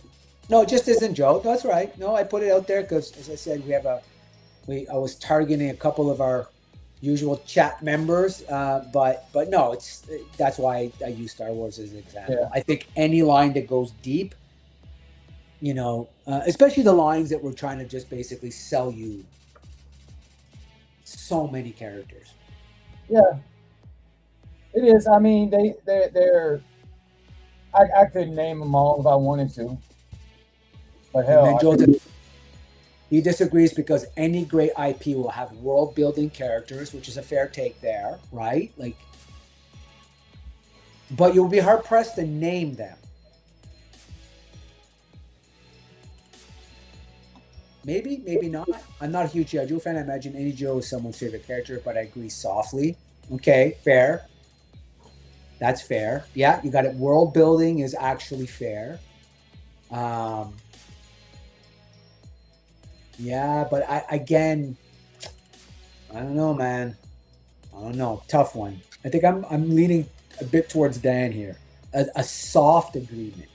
Softly agree. Joe Daddy's going to watch this on replay and send me some DMs, I'm sure. Yeah. All right. Mask was more innovative than Transformers. Mask was more innovative than Transformers. Agree or disagree? Ooh, man. Ooh, that's a good one. It is.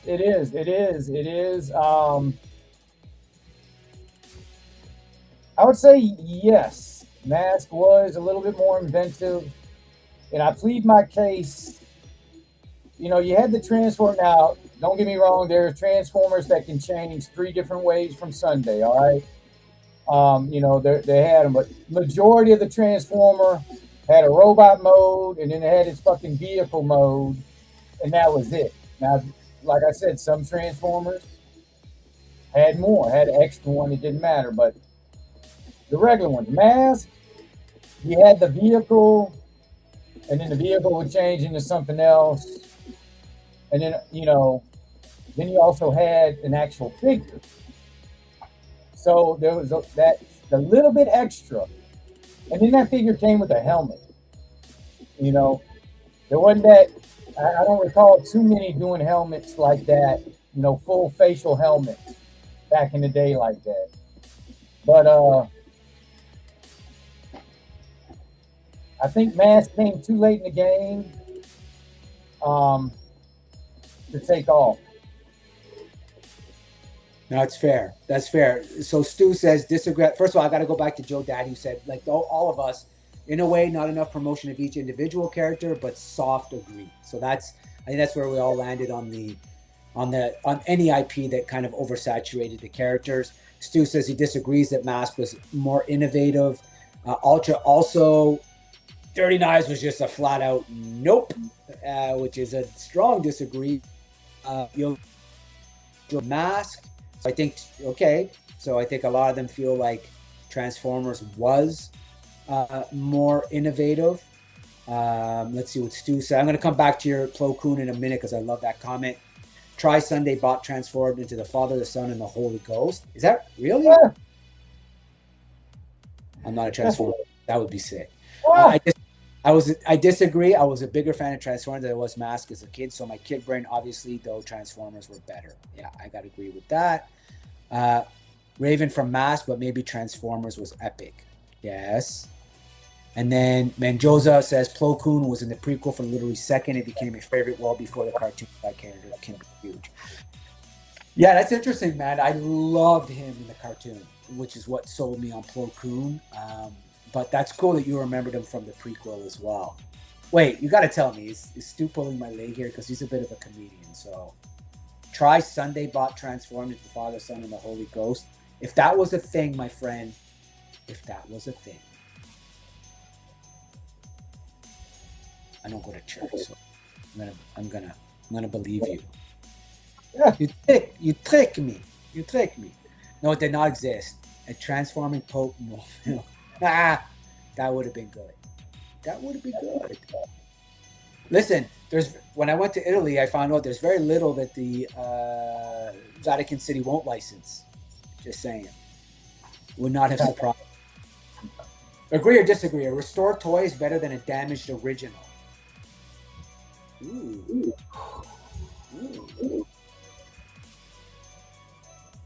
A restored toy is better than a damaged original. I don't know as far as I don't know the ramifications of restoring a toy, if it actually helps the value or not. Now, I believe if it does help the value, then a restored toy would be the better way to go. I got to assume it doesn't, though, because like people will buy in-box, highly graded action figures with an arm that's still off, but it's in case and it's highly graded, and they won't fix it, and the value, it's graded based on that condition, and people are paying big dollars for it. I don't know, actually. I don't think it does, I want to say. I'm not sure. I've never gotten to like serious, some Yeah, I've always just bought toys like that. Yeah. So that's what Go ahead. I was gonna say. That's what I would need to know to really give a good answer on this one, because if it doesn't hurt the value, then I would say restored is the best way to go than damaged. You can have new adventures with your old Christian. I mean toy. If I damage it as a kid, no. But if I'm buying vintage, yes. Right. Yeah, that's big. That's a big. So a fixed damage rule is restored, correct? Yes, correct. Yeah, I go with the one that looks out of the box. Yeah, that's fair. Yeah. I've never understood people who bought like a toy with damage and still paid that price, but they graded very highly despite the damage. I would take a restored toy any day. Thundercats is remembered more than for the cartoons than the toys.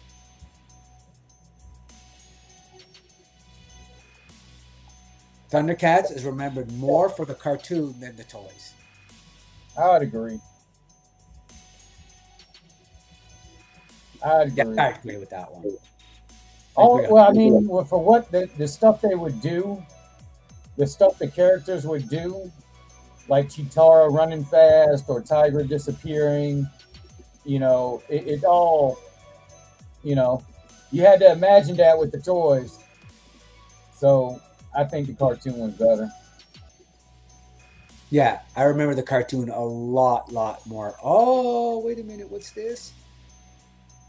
Cooter, Ben Jones, and Dukes have passed away. Oh, R.I.P. Cooter. Terrible. That's childhood memory there, boy.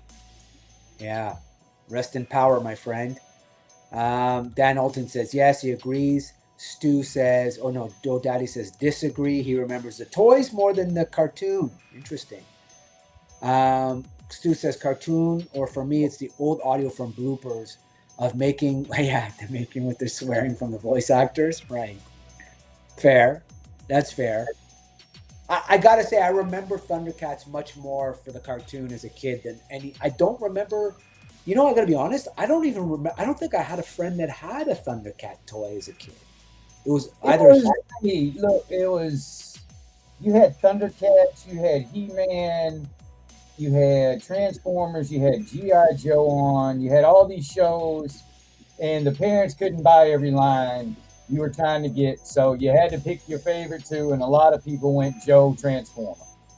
All right? A lot of people went Joe Transformer. Some people went other routes, don't get me wrong, but... Yeah, Ultra said definitely. So Mendoza said, agree, Panthro was awesome, never found Tigra. Ultra said, agreed, like the cartoon more than the toys. Of course, yeah, Silverhawks was awesome. But, but for the Thundercats, now that I think about it, actually, I can definitively say I don't think I had a single friend that had a Thundercat when I was growing up. It was either He-Man, Joe, Star Wars. I don't remember ever seeing a Thundercat growing up, actually. Silverhawks. I had one Lino, and that was it. That was it. Yeah, I don't remember seeing it at all. Has Safari Joe? Yeah, yes. Okay. What up, King Collector? King Collector, what's up, bro? See that up there way too fast. What's up, bro? Good to see you, King. Hope all is well. I only got a Vulture Man, a small PVC Tigra Thundercats toy when I was little. Yeah. I had. Oh, you had Lion-O? In my case, it was almost all He-Man. Yeah, me, it was all He-Man. All He-Man. Yeah, rest in peace, Cooter. Yeah. Oh, was he from Alabama? But he must have lived a full good life, because I mean, that was an 80s show and he was easily in his 40s at that time. No, you had to be. Hey, let me know the age if you can. Ultra. Your cousin had some? Yeah. See, I don't think I had. I don't think I ever saw one in the wild. Actually, never saw that. Never saw the Micronauts growing up, and I'm sure there were others, but yeah, those two for sure. I never saw growing up. Oh, and never saw a Sector growing up. Yeah. I'm so happy you got past without having to see that. Them things were crazy. Yeah, never saw that. I have the Chitara little PVC still. Cool. And then Menjo's brother has the Thundercats and Silverhawks, so I got to play with his when nobody was looking, or together while sitting nice when he wasn't looking nice. Right. Yes, brothers were very possessive if they were anything like mine. Had all the Duke toys as a kid. Yes, I had the General Lee. I remember that. Remember the General Lee. I don't think there was a Daisy, or I would have played with her a lot. I remember. No, for clear reasons. She was a kick-ass character. Every toy should be opened at least once. Ooh, this hurts me. You know, I'm an inbox guy. Every toy should be opened at least once. Agree or disagree? Oh man, it's that's to the collector. That's an individual choice. I don't think either answer is wrong or right. It's really up to the individual. As it gets older, man, I ain't gonna lie, man. If you're selling something sealed, and there's a lot of fucking flim-flammers out there that's gonna say they got something sealed and this shit ain't sealed. I think you should be able to open it up and see if what the fuck's what the fuck. Is it in there or not? Is all the pieces in there or not? Especially if it's something up there in price. And I think it should get a pass too, as far as grading goes. No, that's fair. Lunchbox Killer, what's up, my friend? I like the new profile pic, by the way. Lunchbox, good to see you. Menjoza says, my brother had a Flying Glove Sector mount. Oh, the mounts are everything, dude. What a fumble on, was it Super 7? Not coming out with the mounts early, and then the line kind of, now they're coming out with at least a couple. Like, it's like, guys, like, the mounts were everything. I did not play with my cousin's Thundercats. I got my original E-Man and Battle Cat from him. Oh, I loved my Battle Cat. Yes, Stu agrees. Every toy should be opened and played with. King Collector says, it was a great store called Hills when I was growing up. They had Micronauts at checkout, like an impulse buy with the candy. No shit, that's cool. That's cool, actually. Depends on the collector. Should be open. Well, yeah, I don't open all mine. Not every toy. I have the con-exclusive Super Grover from 20 years ago. None of the other Sesame Supers came out from Palisades. I never opened it. What? That's cool. First of all, I didn't realize that there was a Super Grover from 20 years ago. That's sick, dude. It's awesome. Yeah, I'm gonna go with, I guess it depends on the toy, the collector. I don't think they should always be open, but I do appreciate that there is a lot of people who do the rule of two, of course. So one to open, one to keep sealed. Right? The rule of two. Most 80s lines would fail if launched today. Agree or disagree? I don't know. I mean, I'm assuming we're talking about the toy lines, correct? That's Toy what lines. Yeah, toy lines. Yeah. Toy lines. You know, if it gets relaunched today, we're also having to take into consideration it's going to get relaunched with better graphics, you know, probably better written. You know, so I don't know. I don't know if they would fail. I think if anything, they would do better.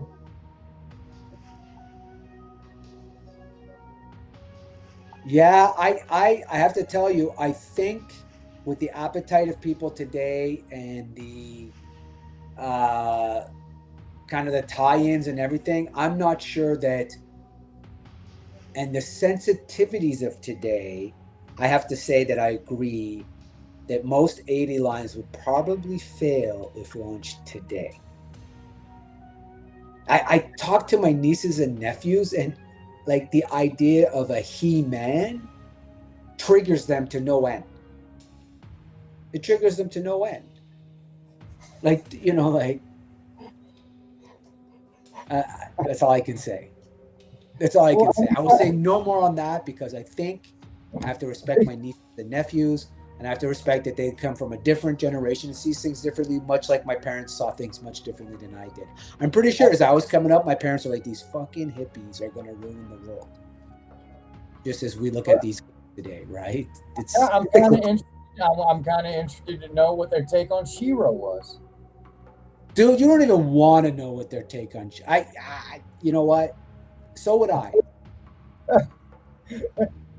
The Super Grover from 20 years ago has Alex Ross box art. What?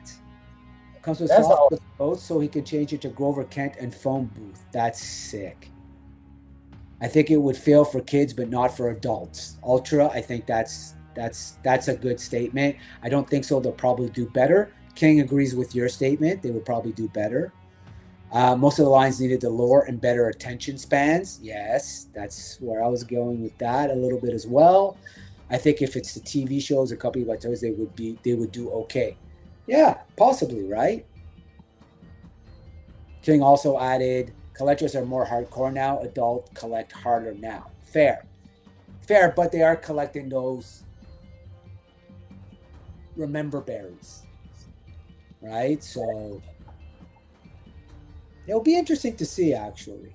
It'll be interesting to see. Like, sometimes I swear I'm sitting there talking to one of my nieces and nephews, and I'm like, what the hell, dude? Like, how could you be this deep on something so superficial? Well, you know what? Maybe that's something the next time you should ask them is like, what do you guys watch? What shows are you watching, and why do you like them? Oh, no, they're all watching shows that are wildly inappropriate for their age range. That's the kids today because they have it all at their finger. No, it's true. That's why there's all these laws. I don't know how they're doing in the U.S., but in Canada, soon to be. But, of course, in Europe, they passed all the laws that if you're a kid under the teenage years, you can't go on the internet freely the way you were able to because, yeah, they're watching things like Euphoria. And I'm like, you're 12 years old. Like, you have no idea what you're watching. Like, no fucking way. Anyway, weed secured for the week. You can resume. Okay, you want us to start over? Yeah, we get Superman. He's gonna fly around and reverse time. Damn. Woody, please share with us the best strain you picked up in the lot and the name. I love names of weed these days. They're so good. I think they would succeed if it had the marketing campaign behind it, and the climate has shifted here in the U.S. into we are sick of the offended culture as of late, and the majority of people here. Yes, there is a definite, yes, the pendulum is swinging as it always does, right? And you're absolutely right, Joe Daddy. The pendulum is swinging back. Because I think even, liberal left-leaning people have thought that the extreme left has gone too far, just as I'm sure the other side has as well. My niece likes Little's Pet Shop and Barbie, so she likes those toys too. Oh, I love to hear that. That's cool. Oldest category is of women. Smash or pass? Maybe. Masters of the Universe. Smash or pass? Pass. Ooh. It isn't it, it's I'm on the end of hanging out with Star Wars in fucking Marvel and DC and shit. I mean, it just isn't my main drag. I appreciate it though. Oh, King, if you've never seen Euphoria, you have got to check it out. It's what made Zendaya and Sydney Sweeney household names. It is actually a great show. This season went a little off the rails, but it's a solid show. Check it out for sure. Let's see. Apples and bananas is the strain, not the strain. Oh, wow. He says not the strongest, but the taste is amazing. Dude, the name sounds tasty alone. Apples and bananas. I love it. Fucking awesome. So pass for you, smash or ultra. Hulk smash, says Dan. He'll Hulk smash the Motu. Menjoza smash as well. He's smashing. Yeah, I mean, yeah, I'm going to smash for sure. Motu's got to be a smash. But leave before the lights come on. Sturdy knives. Don't want to see Evil Lynn without the makeup? Fair.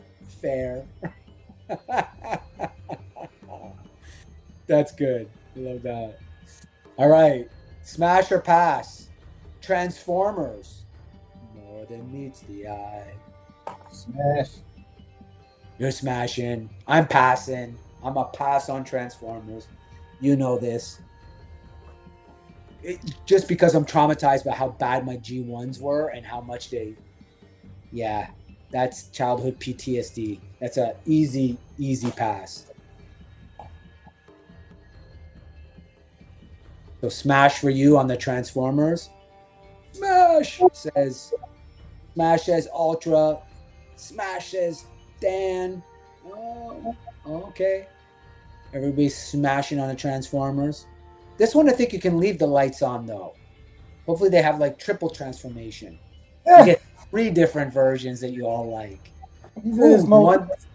Each one is better than the next. No.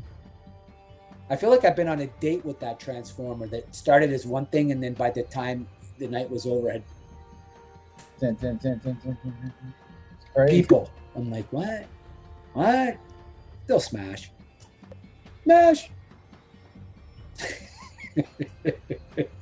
G.I. Joe. Wow. Mendoza smashed on the... Well, everybody smashed on the Transformer. So I was the only pass. Ooh, I was on an island all myself there. Ultra said, leave the headlights on. Yes, sir. G.I. Joe, smash or pass? I'll smash. Smash. Oh, yes. Yes. Yes, you can leave your hat on. Smash says Ultra. Pass says Dan.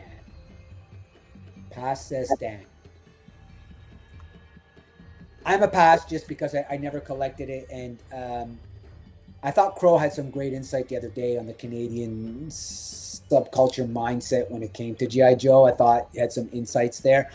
It's just, yeah. I mean, they're hardcore Canadian G.I. Joe fans. I didn't grow up like in the army community, so smash the fuck out of it and come back for seconds and thirds and fourths and fifths, says Joe Daddy.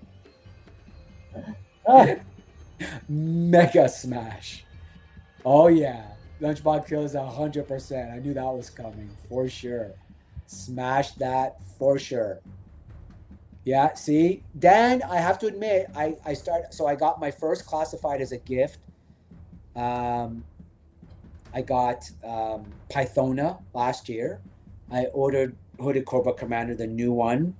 And I have to admit, like you, there are certain pieces that I do love as an adult. I'm actually learning to appreciate Joe now. So I'm kind of like I'm a guilty smash. I'm a guilty smash. I don't want to look. Yeah. I don't want to look. I definitely don't want the lights to come on. Gently tap, but in the vein of smashing because I want to be careful with O. Insanity. Oh, this is good. This is good. Dirty Knives goes, oh, beyond not smash. He's married. He's wifing now. Wife material or husband material, whichever. Smashed. There you go. Yes, fair. I saw a VHS of the Deke G.I. Joe cartoon on the flea market today, but inside the box was the G.I. Joe the movie. Didn't get a good movie in the box of a shitty cartoon. Isn't that a fact? Isn't that a fact? Damn. All right. Teenage Mutant Ninja Turtles. Smash or pass? I'll pass. Yeah, I'm a hard pass here. It just came after it just was after my time. That's it. Like, that's all I can say. By then I was actually smashing real girls and I wasn't looking at collecting Teenage Mutant Ninja Turtle toys. So, no, definitely a pass for me. I respect the game, though. They are here to stay. They are here to stay. They are here to stay. Dan's a smash on the Turtles. Yeah. Yep, totally get it. I totally get it. Pass says Ultra, he's with us. He's like, nope, I'm out. I mean, listen, great story, great characters, fantastic comic book, great lore, super expanded universe. Alpha Smash, says Woody. Alpha Smash. Woody in on the team. Yeah, he is a TMNT guy. Smash them shells and make some turtle soup. Wee. I was born in the 70s, so 70s, 80s were my thing. Yeah, exactly. Lunchbox, we are the same generation.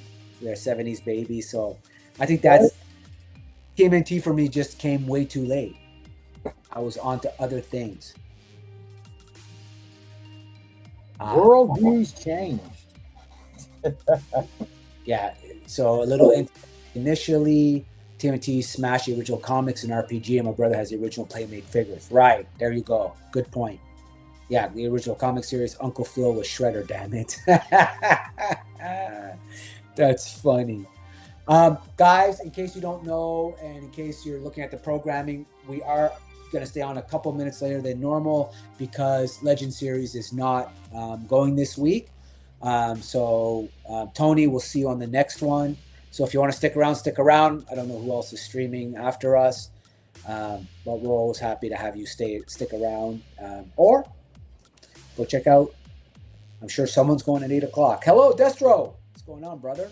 Hey, Destro, what's going on? Thanks for stopping on by, my man. Hey, Destro. Yes, 20 to 8. That's right.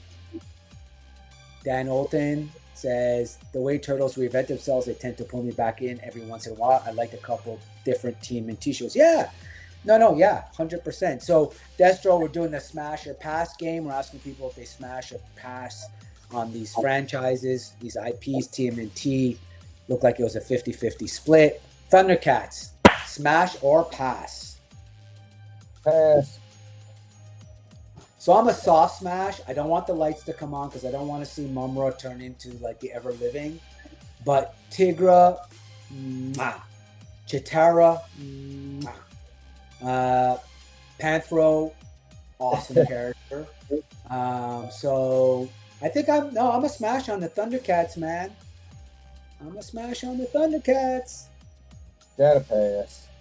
Oh, who's going at Sahuba has ace from Ramen Toys? So, okay. Yeah, he's been getting a lot of interviews later. Sorry, Saduba, but we're gonna have to do that. Stay on a little while. Thank you for letting us know. Awesome. Yeah. You're right about that. Ace was on. He was like on last night too. Yeah, Ace has been rounds. Well, like because right now he's also promoting the new Ramen stuff, so that's great. Absolutely. So guys, go check it out. Good for him. Yeah. Oh, Jason, Warriors. Yes, that was pass. Says Stu. Soft pass says Ultra. Yeah, Dan, I did like that show as well. Smash, the line was excellent, and Lore was very well done, I thought. Yep. Smash on Thundercats. Oh, Star Wars. Oh, this one's gonna hurt. Smash, man. Hey, no doubt, Smash. This is, I gotta do my best Joe Daddy impression and go Mega Smash, come back for seconds. For That's like whatever era of Star Wars you like. Yeah. So I'm an OG trilogy and Clone Wars guy. You're a prequel guy. I'm not gonna say sequel because nobody's a sequel guy. But whatever era of Star Wars you're in, I feel like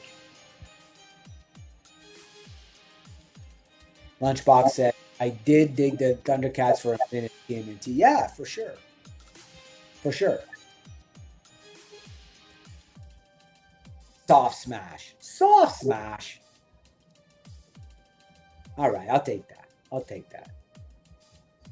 Snape is obvious pass on Star Wars, right? Like, come on, dude. Look, Star Wars. What? What is that stuff? Lightsabers. Soft smash. All right. OG Star Wars all day and night. Smash and KOTOR. Yes, Knights of the Old Republic. Easy. Mega Smash. I cannot wait to get my new statue of Darth Nihilus coming in. Oh, cannot wait. Cannot wait. One of my favorite Star Wars characters ever. All right, nuclear. What the fuck? This is nuclear. What the fuck? This is how we end it on this segment. Smash says 2. I like it. Joe Daddy says Smash, TMNT, Thundercats, and Star Wars. Got some of all of them. Had to pause and catch up. No worries, brother. We appreciate it. Sorry I don't have my reading glasses on. No worries. You're like me, dude. I know. Glasses. When did that happen? Chewbacca must smash. Here we go. The nuclear what the fuck take of the night is which 80s toy line has aged the worst? Which 80s line has aged the absolute worst? Ooh. That's a tough one, man. Banjo's in all disagreement about it. I never understood Captain Planet. Never understood Captain Planet. Did not get that show at all. Which 80s toy line has aged the worst?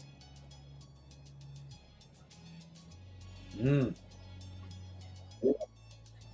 gotta think about that one, man. I really do.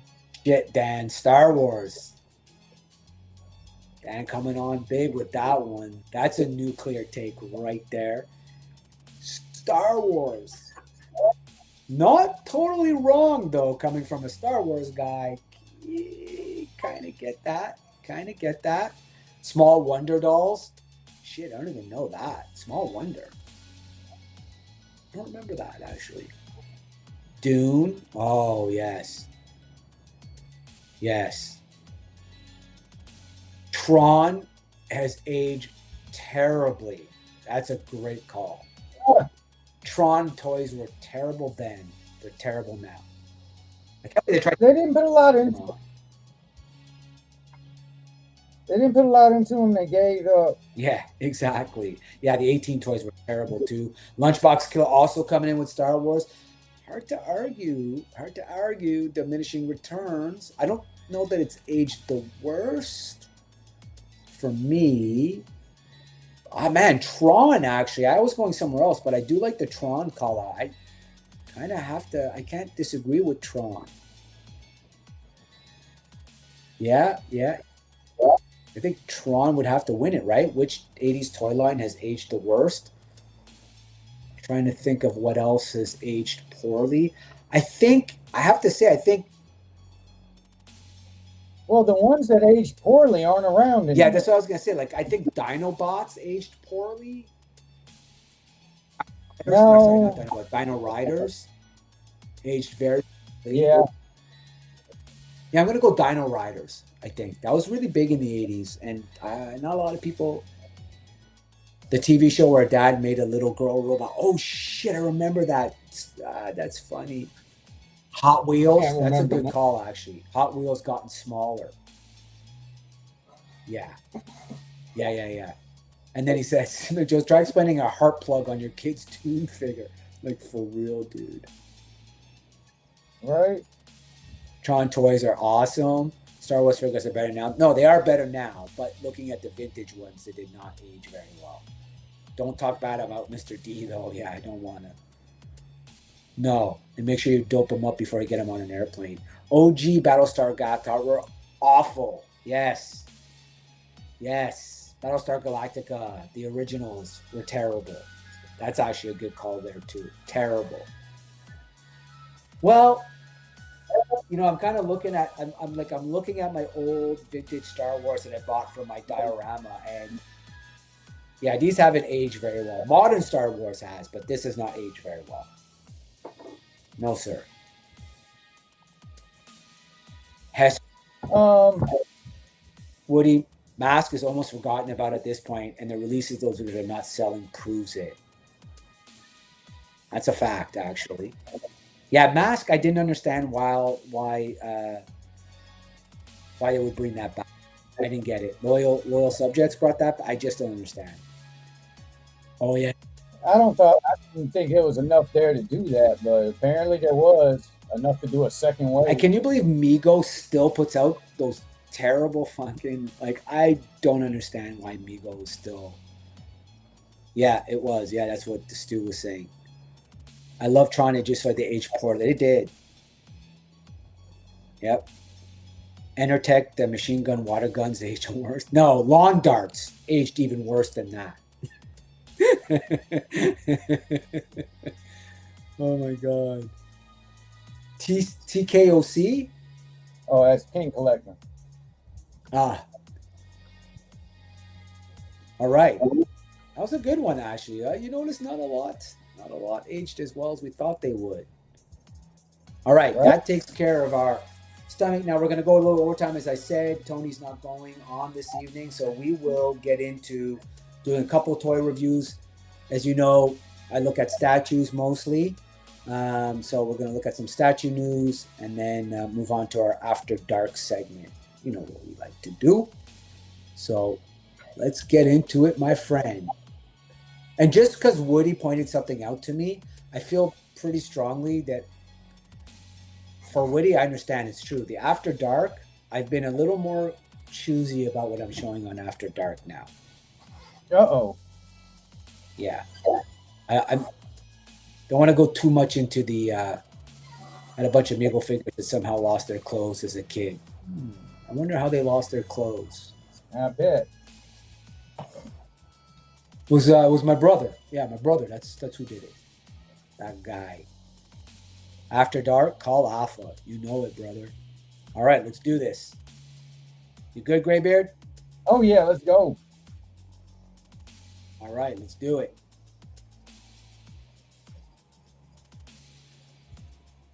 Okay. So this is from Soap Studios. This is I think 1-to-1 replica scale Lino glove with sword. Mm-hmm. Yeah, so if you're really into it, you're doing your best, Dark Helmet. Yeah, exactly. No, I'm not blaming you for anything. But actually pretty... I gotta know, can you put the glove on? Does it move? Or is it just, if you put the glove on, is it static? That's really what I would have to know.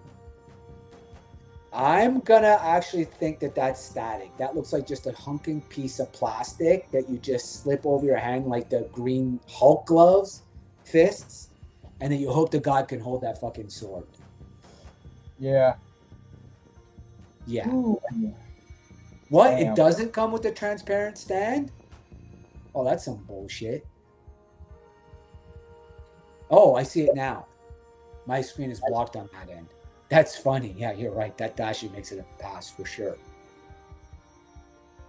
I mean, it's not small. It's just I don't know who this is for, to be honest with you. Especially like you say, if you can't close your grip. All right, so from Sideshow, I know you like this guy. So Omega Red, man, he's been in a lot of comics, mostly hanging out through the X-Men side. He's a villain.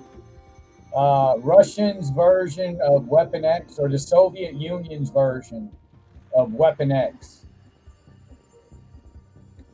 It does look Ghostbusters backpack, and if I'm with Graybeard, if the glove doesn't close, that is janky, 100%. So they were showing this at San Diego Comic at SDCC on the table. This thing looks incredible.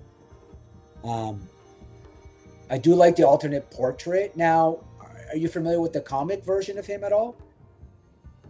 Yeah, he didn't rock it like that. It was long. It just wasn't shaved on the side. I guess is the best way to put it. He didn't have the shaved sides. They're giving him a more modern look.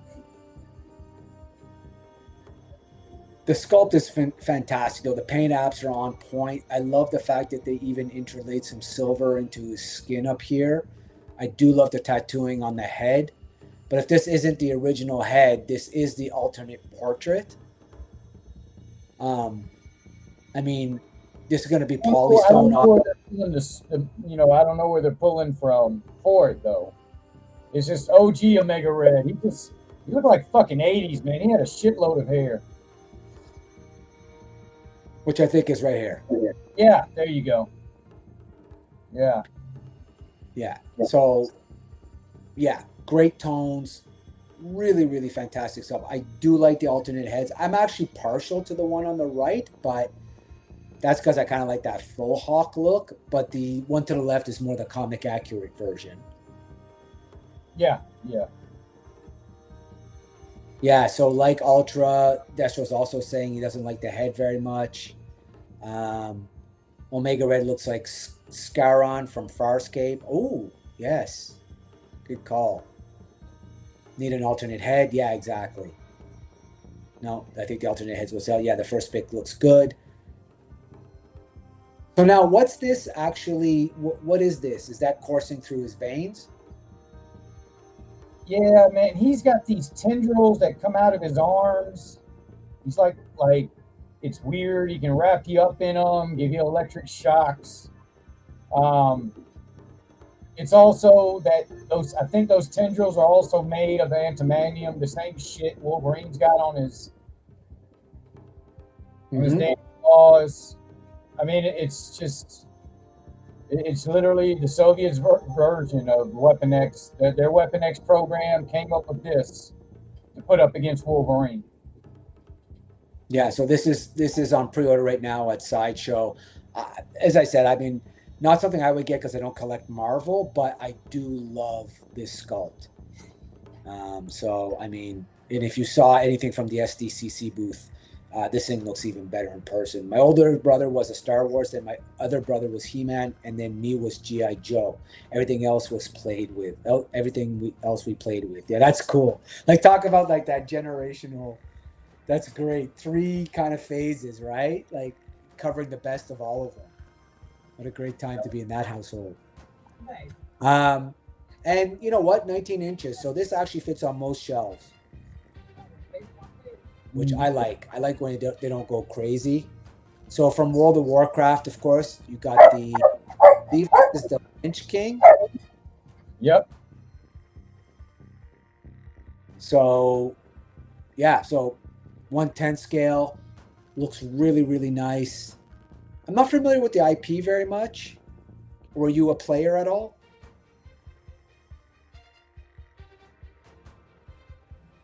This would be right up Frank's alley, to be honest with you. He is the World of Warcraft king. I think he holds several titles in World of Warcraft. I remember at one And point I this think- game was so big, people dying playing. Frank just recently, I think he got the McFarlane one, the Elite McFarlane version of this. Cool. Yeah, great sculpt. I love it. I love the detail of it. Just not familiar with the IP. Mendoza says no, it's carbonadium, a flexible but not as tough as adamantium. All right, so it's bootleg. It's bootleg, man. All right. Yeah, Ashtray got this figure. Okay, there you go. McFarlane version. Yeah, that's what he was just. Okay. Yeah, I mean, you can tell the detail is on point. I always love when they put movement even in a statue. I love it. Actually, I love it. He actually do. Actually. Another gaming character, Hearthstone. Not familiar with the game, but I absolutely love this sculpt. This looks fantastic. And it's 24 inches, so it's no joke. The tree, the bird, her, elven princess. So I assume this is some sort of fantasy game, role-playing game. Oh, obviously. Yeah. It is. No, but- It's nice. I wonder if they got a picture of her foot. One of her foot is like a root of the tree. Is it? Yeah, Go back there. but it only shows it right there. So she's got 1 foot here and then 1 foot there. But I see what you were thinking. Yeah, it's actually the strap. Okay. Remember, Yeah, my Ah, eyes are good, that's tree. good. No, that was good though. I didn't even notice that. But again, just fantastic sculpting here, really detailed. Yeah, I love when they texturize polystone, right? And even resin, when you can add like that layer of texture to something, it just to me elevates it. And this is where I love my statues more than I love figures. And this light up function is fantastic. So light on, light off. Oh, actually the lights, the eyes light up as well on the bird and her. All right. Nice touch. Really nice touch. This is the newest poster series. Fuck, I love this movie, dude. Come on. Who else in the chat remembers how good this movie was? Adrian Barbeau. Who else was in this? Jamie Lee. Was Jamie Lee in this one too? I don't think she was in the fog. No, it was Adrian. I remember Adrian Barbeau. No, I'm pretty sure Jamie Lee Curtis was in here. Wait, let me zoom in the poster here. Oh. Yeah, Jamie Lee Curtis. Oh, There. Yeah, boy. Love me some 80s Jamie Lee. Can't go wrong. They made a remake of this fucking movie, which was terrible. Do you remember the remake? God, it was stupid. The one thing they did do that I liked, though, is they got into the lore a little bit more. Which I'm always down for lore. I like the original file. Yeah, that ending was great when he sucks him through the church. yeah. Door was just great. Yeah, she was the hitchhiker. That's that's right. Yep. Yeah, 80s Jamie Lee, man. God damn.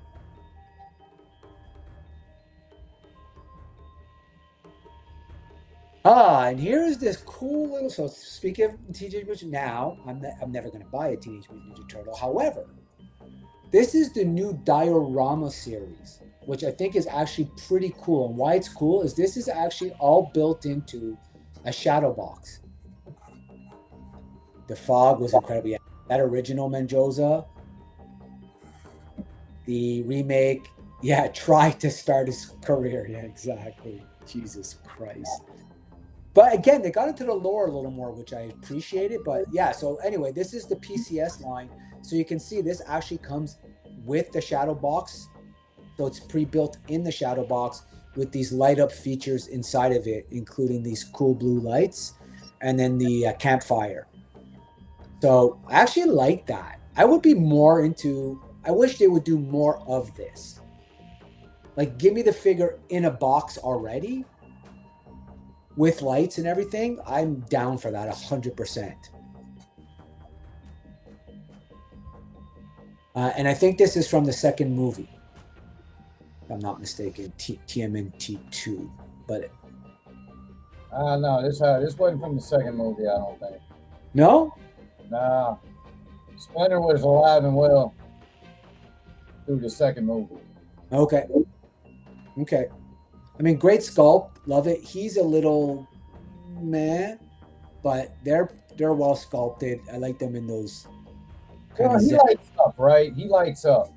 Yes. Yeah. And like I said, I mean, if they gave us more, like straight up, dude, if they did more of this, one of the biggest frustrations of collecting 1/3 scale and 1/4 scale statues is, boxes and display cases and everything. You really can't, nobody's making any, and people who are making them, they're cost prohibitive. So another great anime piece here from Iron Studios. Absolutely love the sculpting of this. Not familiar with the IP, but again. It's like a fairy elf. Yep. Person. Yeah, being able to turn its box into a shadow box. Yeah, exactly. That's why I think it's a clever thing. I wish they would do more of it. So this is another poster in the new poster series from Sideshow. So Shadow Lord. If you have not seen Darth Maul Shadow Lord, I think Graybeard would agree with me. It is a banger. Highly, highly rated. Absolutely, I would recommend anybody that's a fan of Star Wars, check it out, man. I mean, why not? It ain't bad. I mean, if there's one character they know how to do, it's Maul. Twilight of the, which one is this? The Two Sons. I can't remember the name of this episode, but if you know it, you know it. Star Wars Rebels, when Obi-Wan and Darth Maul finally have their moment. Yep. Menjosa says, or a pop-up book, but for a diorama piece for photos, that would be great too. Oh, agreed. Absolutely. Prime Studios, Real Elite Master Line.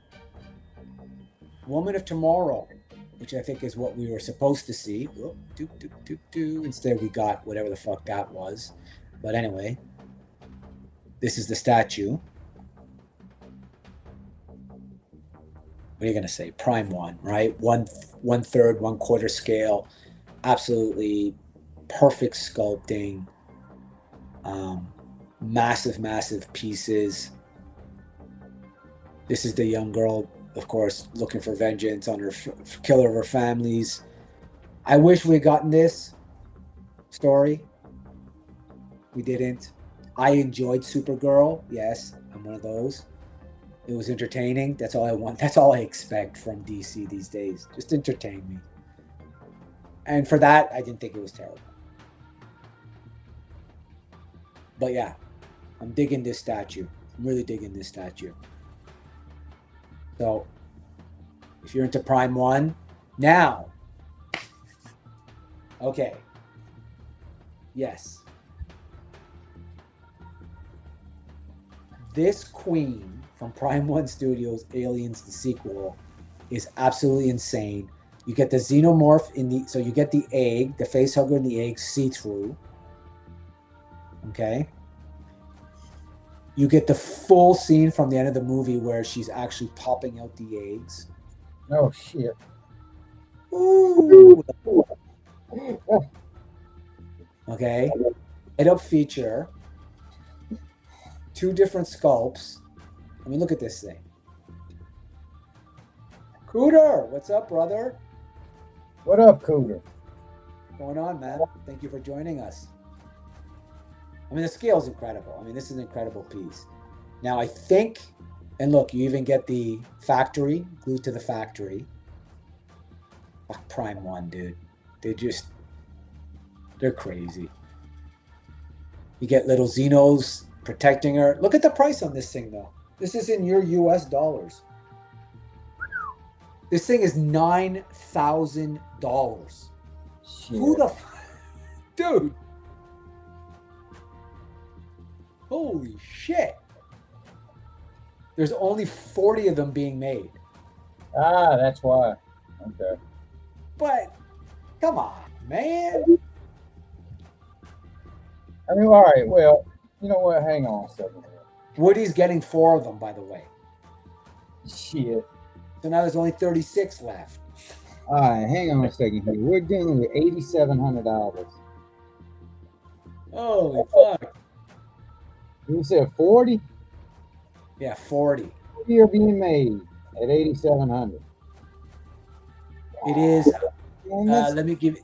Those $350,000. Yes. So here's the scale. So 75 centimeters. So in height, it's 2.4 centimeters per. So 30 inches high, roughly 26 to 30 inches. It is. Fuck. Actually, that's pretty big. What's that? What's 140 divided by 2.4 centimeters? You have your. We'll do some maths here.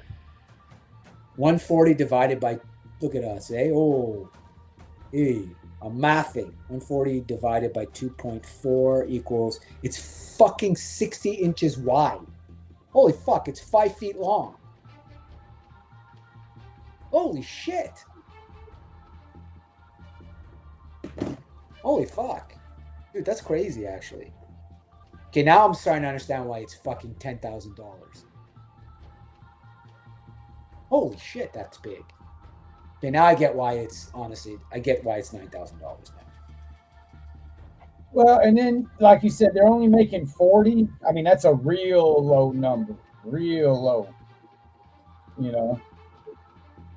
So, An alien better actually bust out of my stomach for $9,000. exactly, man. For $9,000, shit. Fuck. Hey, don't get me wrong. It looks great. It looks great. It's a nice piece. I just don't know who that Aliens fan is for $9,000. 9 fucking thousand. That's what I mean, Sigourney Weaver had better sight that shit. Ah, Jesus Christ. All right. And what's his name before he passed? Come on, guys. Right? Still going on with Prime One Studios. Not $9,000 is the Riddler All-in-One. So again, real elite master line, swappable DX bonus head part, deluxe bonus. What do you think of this, GB? So I love this mask. I don't know why they make it look like he's scared to be in the mask. The eyes here are not what they should be doing. Is it just me? It looks kind of weird. I mean, the mask is what it is. Yeah, I don't get it. I don't know. He just looks crazy. Yeah, the eyes are throwing it off. It might be that's what they're looking for. Crazy. But it's not the only head sculpt we got. Yeah, literally that fucking alien is a big. Yeah, like where would you put that? No, that is not the only sculpt. So first of all, what an incredible base. Fully lit up.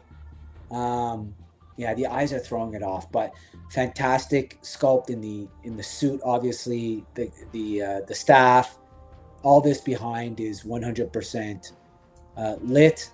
Love this head sculpt. Really, like more of the menacing kind of.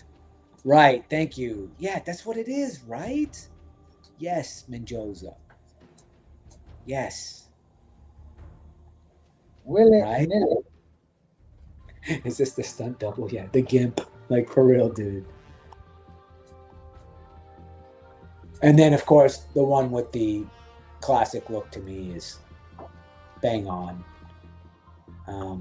Yeah, this one but look at the amount, like, so they're hyper real. Like, they even stained the teeth and veneered them. You gotta hand it to them, man. I mean, they know what they're doing. I'm not going to give you the price on that one, but you can imagine. It's not 9,000, by the way.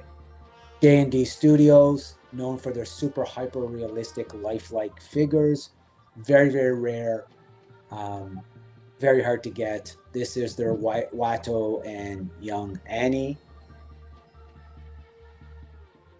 I mean, really fantastic sculpt on him. Great loadouts. Watto looks great. I mean, It's nice. this is, yeah, that's what they're known for. They give you absolute.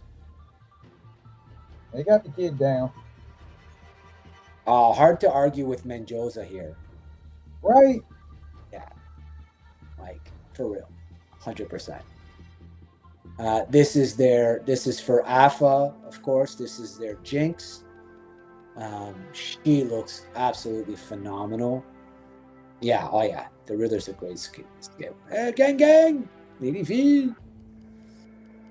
Yeah, great sculpt on Riddler. Yeah, I mean, but Prime 1, that's what you're gonna get, right? But you are gonna pay for that quality as well. She looks great. I really, really like this. The bazooka. Again, The shark bazooka is crazy.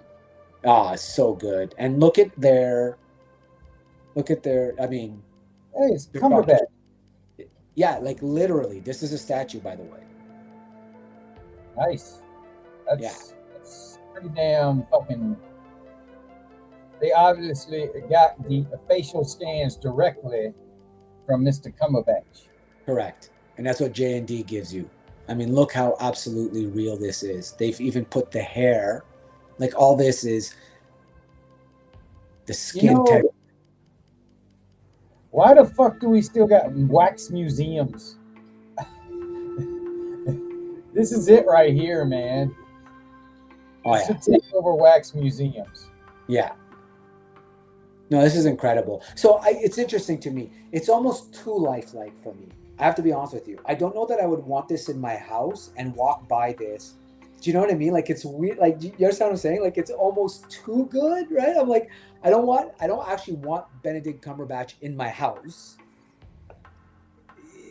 I don't know how I feel about it. Hey, man. Hey, I ain't gonna lie. Go back to that. This is what you do with my man for me. Go ahead and you buy him, man. It's a great sculpt. Great sculpt. You buy him. You get him a little something to sit up on. You just put that seatbelt on him in the passenger seat of the ride, man. You just have, and have the window rolled down so people can see him. Like, I'm pretty damn sure people will look and be like, "Oh shit, is that really him?" That's funny. That's funny. I would drive with him, or if I had the money, because I don't know how much the statue is, but I would find somebody like my favorite actor or whatever, and I would get something like this, and I would just ride around. He was just sitting there, but it's a great looking sculpt, man. I ain't gonna lie, that is Phenomenal. That is Yeah, King Collector, I don't know off the top of my head because this one was sold out, so they weren't posting prices. I know that a similar one to this was 10,000 US. I believe it. Yeah. Yeah. So, and this is because those are all 1-to-1. This is their 1-to-1 Monkey King.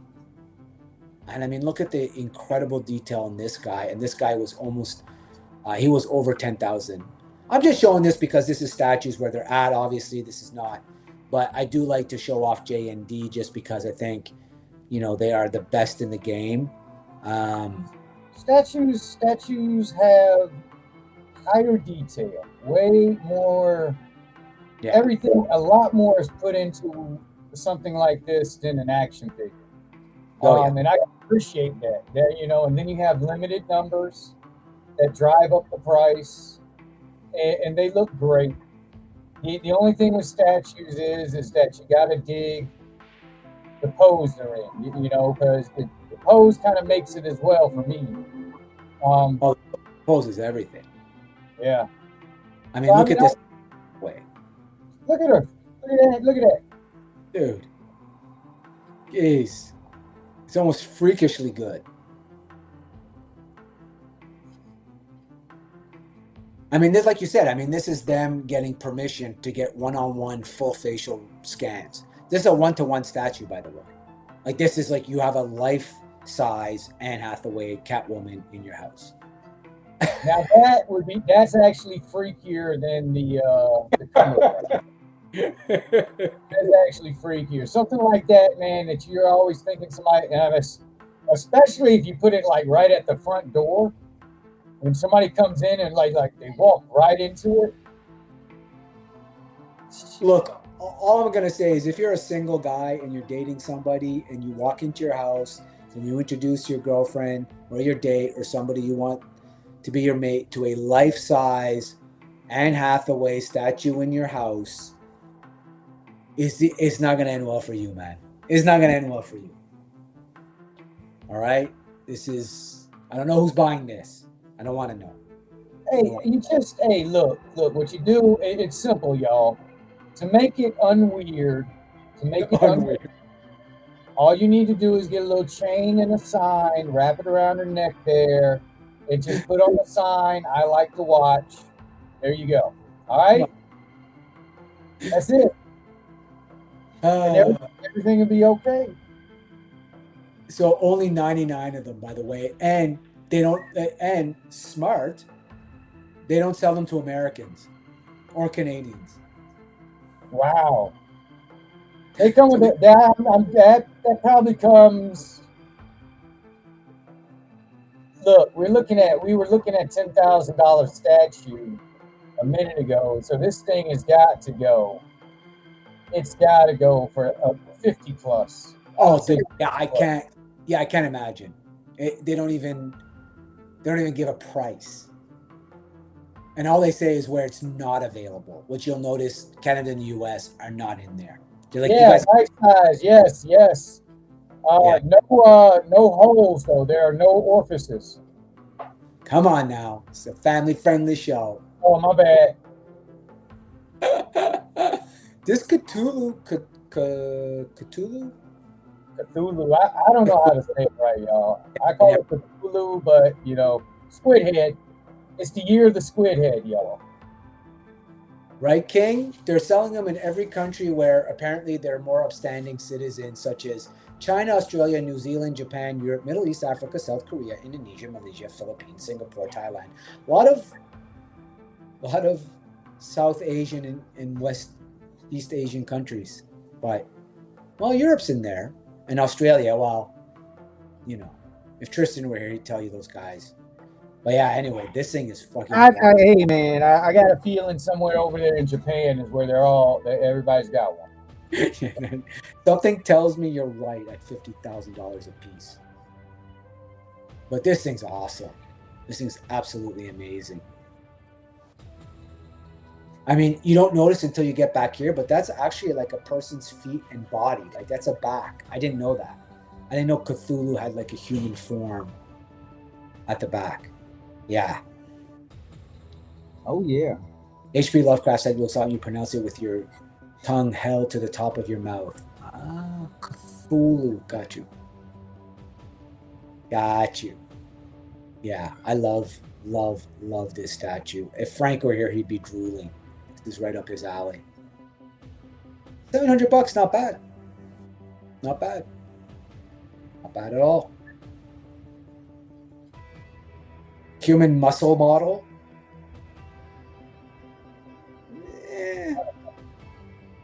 Goddess of Victory. She's got a gun. Remember, she's got a gun. Anyway, Superman, the new Mondo Superman. Yeah, exactly. Dan's got it right there. Japan got 95 of the 99. One guy in Australia. I love this. I mean, this Mondo, they're nailing it. Again, J&D, just to wrap it up on them. Life size. If you want a life-size Henry Cavill, just saying, if you have a Anne Hathaway, somebody out there wants a Henry. Dude, if they make a Calvarine, if they make a 1-to-1 Calvarine, I bet you that shit would sell like hotcakes. Do you think when he finds out that this is what they've done with those images that he signed off on for that money, that he's like okay with it? I feel like no. But fuck, this is awesome. Hard T. Cthulhu. Actually. Man, Jules is actuallying us tonight. Actually. Sorry, my southern dialect will only allow that word to come out of my mouth as Cthulhu. That's so funny. This great Mezen Kaiser Chrome edition looks amazing. This is for you, Ultra. Looking at you, I know this is right up your alley. The fact that they have an effect where the sword is actually in his chest is pretty badass, I have to say. Yeah. I mean, Chrome. Yeah. What else can you say except Chrome? And then, of course, they've got his Carbotix Boss Borat. Kind of dig this thing. Hey, they had, man, I mean, hey, you think about it. We grew up, you know, with the TV shows and the toys that we grew up with, right? Think about the folks over there that grew up with all this shit. Yeah, totally, dude. It's fucking I mean, awesome. there is so much more over there. Oh, so much. No, so much. And you know what I love about these swappable headpieces? They actually put like cardboard people inside of the headpiece. Like you could actually see like these little cardboard cutouts there. Okay. That's a nice touch. That's a nice touch, dude. And the different faces, like I kind of dig it. All right, we are almost at After Dark, which ends our show. So thank you for sticking with us. We have a couple more minutes left. We'll get into the AFA portion of the show. I know other people stick around for the After Dark too. But so far, what's the statue that just made you go, holy shit, outside of all that? Oh, I don't know. So far. Oh, I'm just amazed they're making one-on-ones of Anne Hathaway and Cavill. What the hell? Whoa, right? Holy shit, dude. I'm like, really? I mean, it's just, my I wife. get it, man. You know, if you love it that much, why not? But man, wow. Wow, dude. Yeah, my wife would do the same, and Joseph, don't worry. Also, she would settle for Jason Momoa, Jason Statham, and pretty much anybody who's not me. Anyway, that's the way it goes. What about a life-size George Reeves Superman? Yeah, actually, that would be pretty badass. I'm not gonna lie. And then, of course, that alien one. Yeah, I'm with you, King Collector. The alien one's the one that just absolutely blew my mind. It is. That thing's got a price tag. It looks nice. 40 of them though, y'all. It's 40. That definitely plays into that price tag. Oh, surprise her with a Superman suit. Yeah, but we're not gonna fill it out the way Henry Cavill did. I'm sorry, son of a that cat. Make it a Ben Cooper. Do a Ben Cooper Superman. Do you want to see something really cool? Of course. Oh no! Turn off the lights. No, don't do that. Don't you dare! I wasn't ready for you. Team, assemble!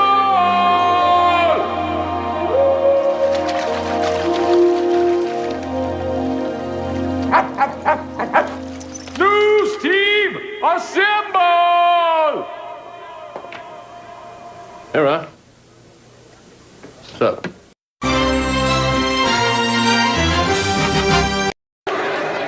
This would be my chest box that helps me to breathe. So this is to help you breathe, yes? Yes. And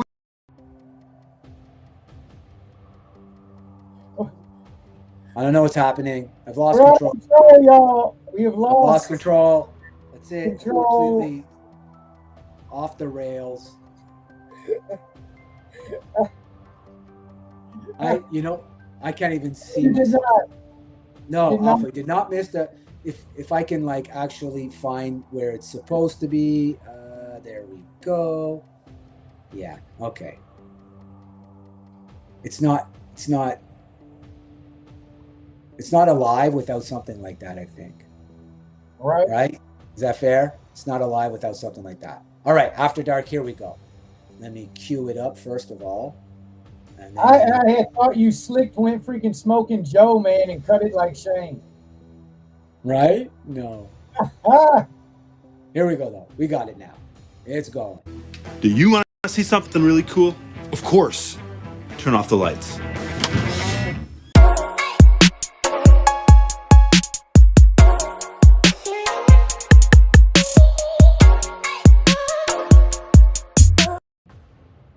There we go. That's what was supposed to happen the first time instead of going completely off the rails.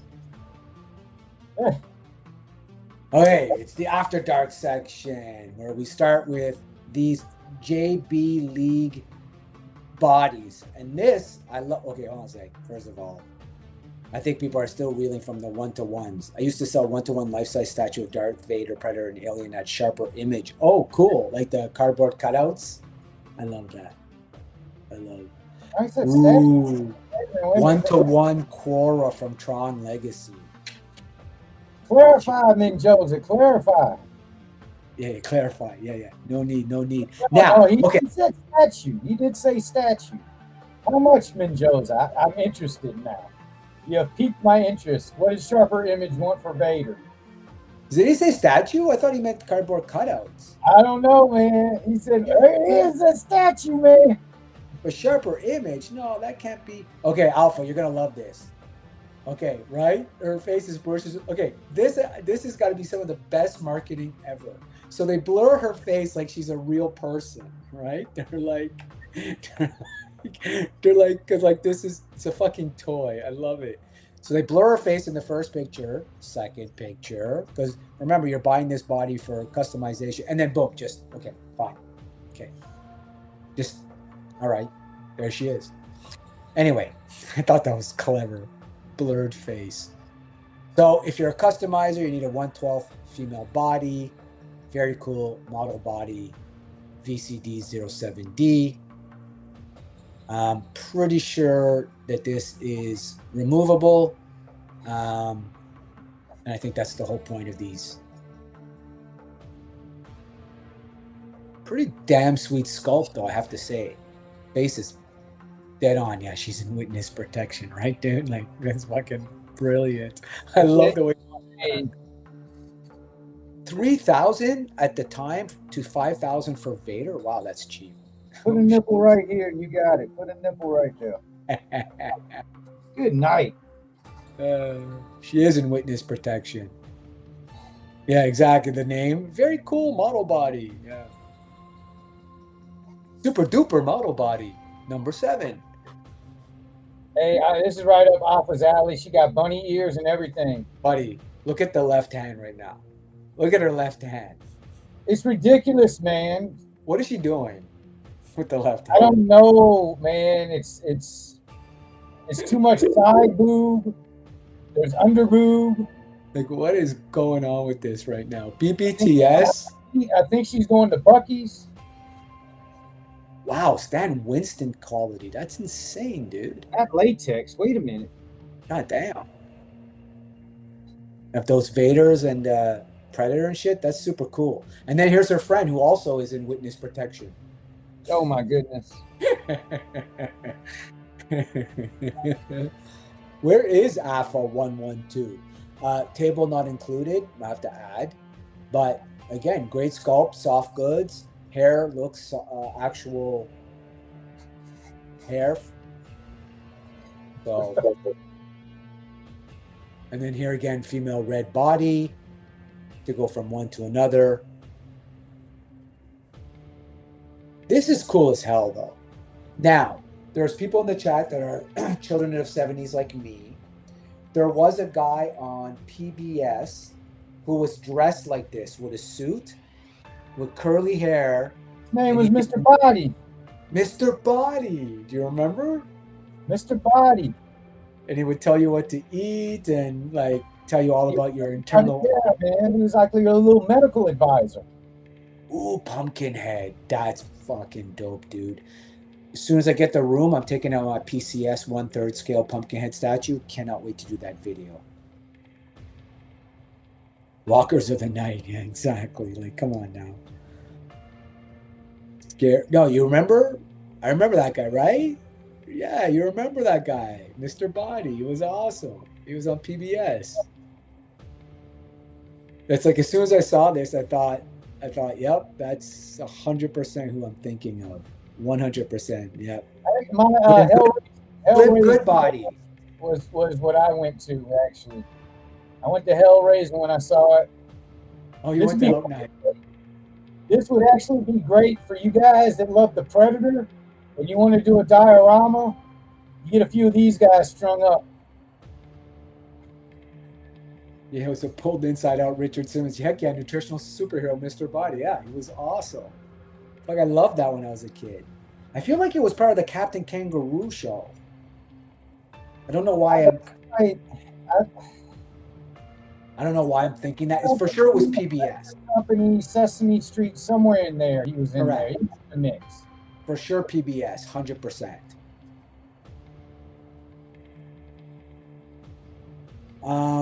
Not sure what her character is, but you know, I think she's out to save the world. Just want to show you the price here. Yeah, it is the Captain Kangaroo show, right? That's what I thought. Yeah, that's what I thought. And then what's her name would come on with her little puppet of the Lamb Chop? Lamb Chop. Yes. Ah. Oh, now we're dating ourselves. Holy shit, we old, bro. We old. Yeah. So this is the preliminary paint app on the custom Marvel character. I'm not going to say which one that I purchased. So this is the alternate torso. So you get 2 torsos. This is torso number 2. All I'm going to say. That's all I'm going to say. I'm not going to give away anything else. I will not be doing a video review of torso number 2, but I will do a video review of torso number 1 when I receive it. More TB League stuff. Man, their sculpts are insane. And like these are actual like silicone polymer bodies. These are crazy, dude. I mean, if this is your thing, TB League is actually... How big was... Wait a minute. Go back to that hand shot. How big is this? Oh, sorry. What? Millimeters. Oh. I think this is 1/12 scale. Wow. Okay. I was thinking it was on around a 3-2-1 contact in Newton's Apple. That's right. That's exactly right, Dan. Something, man. I don't know. It just, yeah. It was a good purchase. I'm getting more into the custom game now. I do like the custom. Got a buddy? Of course, Azure Lane is always coming out with one of their characters. I mean, first of all, this video game's...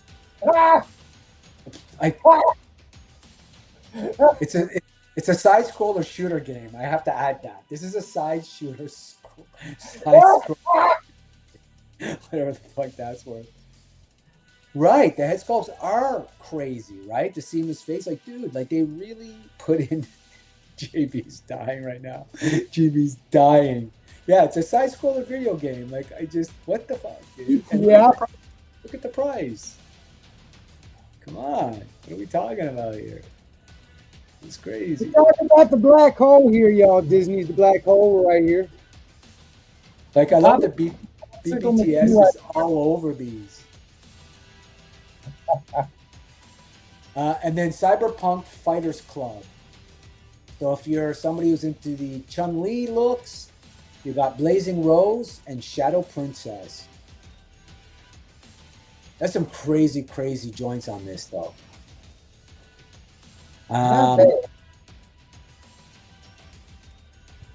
Yes, correct. Yeah, it is the same. Exactly right, Crown Slayer, which is crazy. Like, they're super high quality, those good body ones. This is good, right? I like this. I actually really, really like this. I love the amount of articulation you get with these is really, really good.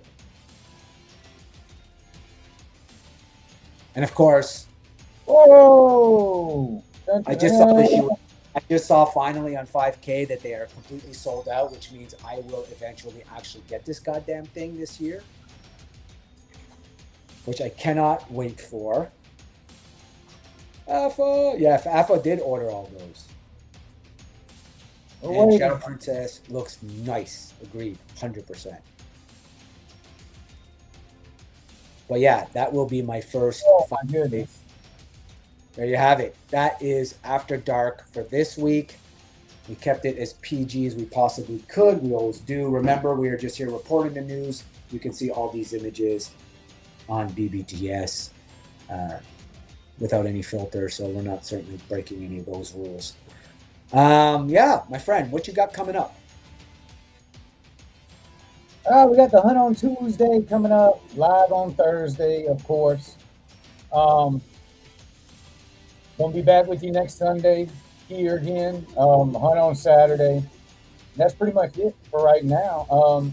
I'll put out various shorts and things like that probably in between here and there, but that's it. No, that's fair. Let me get some comments in here. I just bought some custom blank female bodies, one from Worldbox for my custom Giganta, and one from Fury Toys to upscale my Red Sonja figure. Nice. That's nice, actually, on the upscale Red Sonja. That's going to look good. With those legs on Chun-Li's, I think we will see those on Articulated Ninja. And then, of course, someone should use the Silica Bud to make a Laura Croft soft customs. Oh, yes. Agreed. And Alpha says, Alpha spent like $100,000 a month on booby figures. Dude, I'm not even going to tell you how much those... Look, I wasn't kidding. That's alternate body number. And I bought 3 of those customs of 3 different characters. But that's the custom game now, right? But anyway, it's fun to at least see where they go. I will do a video of them with the safe for work versions. I think it's fun. It's a different way of collecting, right? Like, we're all adults here, whatever. It's obviously a market because it's being sold. Correct. No, yeah. My wife's concerned about many other things other than my toy figures, I assure you. Yeah. So, yeah, you got that. On Wednesday, I have Check It Out with Shane. We will be on Wednesday this week, so we will be looking at female superhero statues. I think we're going to do Marvel to begin with and then move on to DC for the next stream. But yeah, so that's going to be a lot of fun. Of course, Sunday we got to episode 48, which means we're 5 episodes away from 52, my friend. 52. Pretty going for a year, y'all. Going for an anniversary. Pretty cool. So, as always, I want to thank everybody who joined us in the chat tonight and participated. Thank you so much. Without you, there is no show. Thank you for participating in the hot takes, the agree, disagree, the smash, your pass, and of course, as always, the trivia. Good times. And thank you. Oh, Shane, now you come when I'm telling them that we're going to be doing a Wednesday. Better late than never. Appreciate you jumping in. Probably working, I hope. But again, thank everybody. And as we like to say here, be good to one another. May the force be with you always. And until next time, be well.